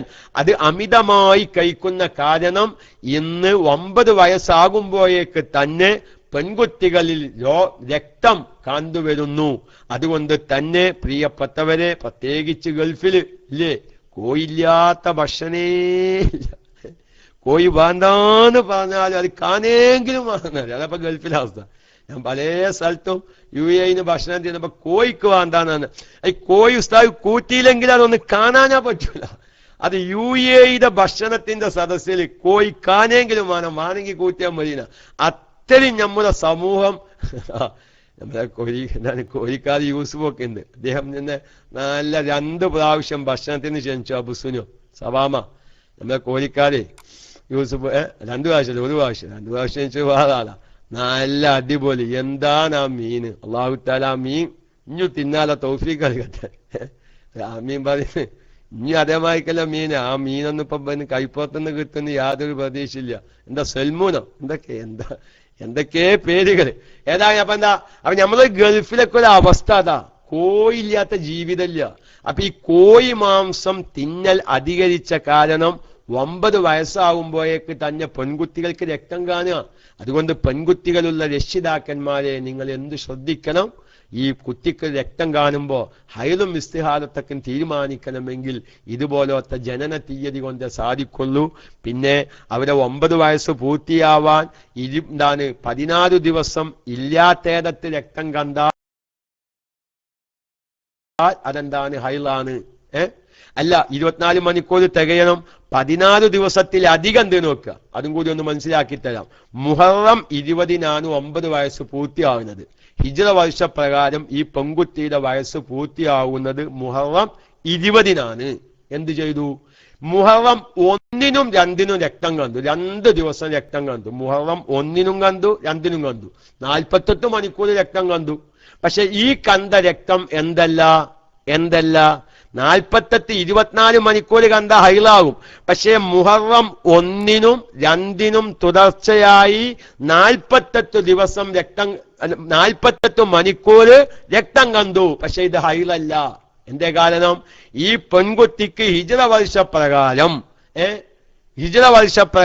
ഈ 9 വയസ്സ് പൂർത്തിയാകുന്നത് എന്നാണ്? മുഹറം 20-നാണ്. മുഹറം 1-ഉം 2-ഉം 16 ദിവസത്തിലധികം അല്ലേ സവാമ? നിങ്ങളവിടുത്തെ സ്കൂളത്തെ കണക്ക് അങ്ങനല്ലേ? 16 ദിവസത്തിലധികമുള്ള ദിവസമാണ് 1-ഉം 2-ഉം. അപ്പൊ ഈ 1-നും 2-നും കണ്ട രക്തം എന്തല്ല? ഹൈലല്ല. കാരണം ഇവിടെ 14 ദിവസത്തിലധികമുള്ള സമയത്താ കണ്ടത്. ഇതൊക്കെ എങ്ങനെ തീരുമാനിക്കും? ഒരു പെൺകുട്ടിക്ക് 9 വയസ്സാകാതേക്കിന് 48 മണിക്കൂർ രക്തം കണ്ടു. ഹൈലോ ഇസ്തിഹാദത്തോ ഒരു ഉസ്താദിനോട് ചോദിച്ചിട്ടും കാര്യമില്ല. ജനന തീയതി അറിയാ, ഹിജ്റ വർഷപ്രകാരമുള്ള ജനന തീയതി അറിയാത്ത കാലത്തോളം അത് ഹൈലും ഇസ്തിഹാദത്തിന് തീരുമാനിക്കാൻ പറ്റൂല. ഇസ്തിഹാദത്താന് വെച്ചുകൊണ്ട് ഹൈലായത് ഇസ്തിഹാദത്താന് വെച്ചാൽ പ്രശ്നം ഉണ്ടാവും. ഇസ്തിഹാദത്തായത് ഹൈലാണെന്ന് വെക്കാൻ പറ്റുമോ? ചിലപ്പോൾ നിർബന്ധമില്ലാത്ത കുട്ടിയെ കൊണ്ട് കുലിപ്പിക്കേണ്ടി വരില്ലേ? ഇനി ചിലപ്പോ ഇങ്ങനെ സംഭവിക്കാം. മുഹറം 20-ന്റെ അന്നാണ് 9 വയസ്സ് പൂർത്തിയാകുന്നത്. മുഹറം 1-ന് രക്തം കാണാൻ തുടങ്ങി. മുഹറം 1 മുതൽ 10 ദിവസം വരെ രക്തം കണ്ട് 10 ദിവസം എങ്കിൽ അവരെന്താണ്? അവിടെ 16 ദിവസത്തിലധികം അപ്പുറത്തേക്കുള്ളത് ഇസ്തിഹാദത്തും അതിന്റെ ശേഷമുള്ളത് ഹൈലുമാണ്. അപ്പൊ മുഹറം 20-ന്റെ അന്ന് ഹിജ്റ വർഷപ്രകാരം കൊല്ലം തികയുന്ന 9 വയസ്സ് പൂർത്തിയാവുന്ന ഒരു പെൺകുട്ടിക്ക് എന്ത് ചെയ്തു? മുഹറം 1 മുതൽ 10 വരെ രക്തം കണ്ടു നിൽക്കുക. എന്നാൽ ഈ 10 ദിവസത്തിൽ എന്തുണ്ട്? ഹൈലുമുണ്ട്, ഇസ്തിഹാദത്തുമുണ്ട്. ശ്രദ്ധിക്കണം രക്ഷിതാക്കന്മാരെ. ഹിജ്റ വർഷപ്രകാരം 20-ന്റെ അന്ന് 9 വയസ്സ് പൂർത്തിയാവുന്ന പെൺകുട്ടിക്ക് 1 മുതൽ 10 വരെ രക്തം കണ്ടാൽ ഈ കണ്ട 10 ദിവസം പൂർണ്ണമായും ഹൈലല്ല, പൂർണ്ണമായും ഇസ്തിഹാദത്തല്ല. അതിൽ കുറച്ചു ദിവസം ആ പെൺകുട്ടിക്ക് കണ്ടത് ഹൈലാണ്, കുറച്ചു ദിവസം ഇസ്തിഹാദത്താണ്. ഇതിൽ നിന്ന് ഏതാണ് ഹൈല്, ഏതാണ് ഇസ്തിഹാദത്ത് ഒരു ഉസ്താദിനോട് ചോദിച്ചാലും കിട്ടൂല. ജനന വർഷം ഹിജ്റ വർഷപ്രകാരമുള്ള ജനന തീയതി അറിയണം. ഇത് വേർതിരിക്കണമെങ്കിൽ അതുകൊണ്ട് പ്രിയപ്പെട്ടവരെ, തന്റെ മക്കളോട് വലിയൊരു ബാധ്യതയുണ്ട്, വലിയൊരു ഉത്തരവാദിത്തമുണ്ട്. ആ ഉത്തരവാദിത്തത്തിന്റെ ഒരു ഭാഗമാണ് ഹിജ്റ വർഷപ്രകാരമുള്ള ജനന തീയതി മക്കളുടെ അറിഞ്ഞു മനസ്സിലാക്കി വെക്കുക. ഇൻഷാ അല്ലാഹ് സമയം ഒരുപാട് ആയിട്ടുണ്ട്. ഇനിയും 10 മിനിറ്റ് ഉണ്ടെങ്കിലും ഒരു ശാരീരികമായ അസ്വസ്ഥത, തലവേദനയ്ക്ക് ഇങ്ങനെ വരുന്നുണ്ട്. ഞാൻ ഏതായാലും ക്ലാസ് അവസാനിപ്പിക്കുന്നു. ഇതിന്റെ ബാക്കി ഒരു വിശദീകരണം ഇൻഷാ അല്ലാഹ്, ഇതിന്റെ ഒരു ചില്ലറ ഭാഗം കൂടി, ഒരു അരമണിക്കൂർ കൂടി പറയേണ്ട ഒരു ഭാഗം ഇവിടെ കിടക്കുന്നുണ്ട്. അത് ഇൻഷാ അല്ലാഹ് അള്ളാഹു തൗഫീക്ക് ചെയ്താൽ നമുക്ക് നാളെ പറയാം. അതുപോലെ തന്നെ നഹ്സിനെ കുറിച്ച് പാതേ നഹ്സിനെ നിഷേധിക്കുക, അങ്ങനെ ഈ വിഭാഗം അതിനൊരു വ്യക്തമായ മറുപടി നഹ്സുണ്ടോ, എങ്ങനെയാണ് ഒരു നഹ്സിൽ നമ്മൾ വിശ്വസിക്കേണ്ടത്, അത് ഇൻഷാ അല്ലാഹ് നമുക്ക് വരും ദിവസങ്ങളിൽ മനസ്സിലാക്കാം. അല്ലാഹു തആല നമ്മൾ ഇതുവരെ പറഞ്ഞതും കേട്ടതും സ്വാലിഹായ അമലായി സ്വീകരിക്കുമാറാവട്ടെ. വല്ല അശ്രദ്ധതയിലും വല്ല അപാകതകളും വന്നു പോയിട്ടുണ്ടെങ്കിൽ അല്ലാഹു തആല വിട്ടുപുറത്ത് മാഫാക്കി തരുമാറാവട്ടെ. അല്ലാഹു തആല നേരത്തെ ഞാൻ പറഞ്ഞതുപോലെ നമ്മുടെ ഈ മഹത്തായ KMIC കൊണ്ട് ഒരുപാട് കുടുംബമിത്രാദികൾക്ക് ഉപകരിക്കുന്നു. നമ്മുടെ സയ്യിദ് അലി ബാഫക്കി തങ്ങളെപ്പോലത്തെ മഹാന്മാരുടെ കുടുംബമിത്രാദികളൊക്കെയും നമ്മുടെ ഈ മഹത്തായ ക്ലാസ് റൂമിന്റെ ശ്രോതാക്കളാണെന്ന് അറിയുമ്പോൾ വല്ലാത്ത സന്തോഷമുണ്ട്. അല്ലാഹു തആല ആ നേതൃത്വത്തിന്റെ കീഴിലായി ഇനിയും ഈ ക്ലാസ് റൂമിന് വേണ്ടി പ്രവർത്തിക്കാനും ഈ ക്ലാസ് റൂമിനെ പ്രചരിപ്പിക്കുവാനും അല്ലാഹു തൗഫീഖിനെ പ്രദാനം ചെയ്യുമാറാവട്ടെ. അല്ലാഹുവേ, ഞങ്ങളുടെ അശ്രദ്ധത കാരണം ഞങ്ങളുടെ മക്കളുമായി ബന്ധപ്പെട്ട ദീനിയായ മസ്അലകളിൽ വന്ന അപാകതകളൊക്കെയും തിരുത്തി വേണ്ടതുപോലെ കാര്യങ്ങൾ മനസ്സിലാക്കാനുള്ള തൗഫീഖ് അല്ലാഹു നമുക്കെല്ലാവർക്കും നൽകുമാറാവട്ടെ. നമ്മുടെ മരിച്ചുപോയ മാതാപിതാക്കന്മാരുടെ ഖബർ ജീവിതം അല്ലാഹു സന്തോഷത്തിലാക്കി തീർക്കുമാറാവട്ടെ. وآخر دعوانا أن الحمد لله رب العالمين بحق صلى الله على محمد صلى الله عليه وسلم صلى الله على محمد صلى الله عليه وسلم اللهم صل على محمد يا رب صل عليه وسلم وصل على جميع الأنبياء والمرسلين والحمد لله رب العالمين. അല്ലെങ്കിൽ എന്തെങ്കിലും ഒന്ന് മൈക്കയിലേക്ക് വന്നാൽ ഉപകാരമായിരുന്നില്ല. ഈ മൈക്ക ഇങ്ങനെ വിത്ത് കിടക്കുമ്പോൾ നമ്മുടെ റേഡിയോ ശ്രോതാക്കൾ ഇൻഷാ അല്ലാഹ് സവാമക്കുണ്ടല്ലേ, നമ്മുടെ മുഹറം 1 പ്രഖ്യാപിച്ചിട്ടുണ്ട്. മുഹറം 1 മുതൽ 10 വരെ നോമ്പ് നോൽക്കൽ സുന്നത്താണ്. സാധിക്കുന്നവരൊക്കെയും ചെയ്യുക. ഞാനത് കൂടുതൽ പറയില്ല, കാരണം 1 മുതൽ 10 വരെ എല്ലാ ദിവസവും നോമ്പ് നോൽക്കാൻ ചിലപ്പോൾ നമ്മളെ കൊണ്ട് സാധിച്ചോന്നില്ല. ചെയ്യാത്ത കാര്യം ജനങ്ങളോട് ഇങ്ങനെ പ്രോത്സാഹിപ്പിക്കുന്നത് ശരിയല്ലല്ലോ. അതുകൊണ്ട് സാധാരണക്കാർ പ്രത്യേകിച്ച് സഹോദരിമാർക്കൊക്കെയും ഖളാ ആയിപ്പോയ നോമ്പുണ്ടാവും. അപ്പൊ രണ്ടും കൂടി നിയ്യത്ത് വെച്ചും കൊണ്ട് നിങ്ങളത് നോച്ചാൽ സുന്നത്ത് നോമ്പിന്റെ പ്രതിഫലം കിട്ടും.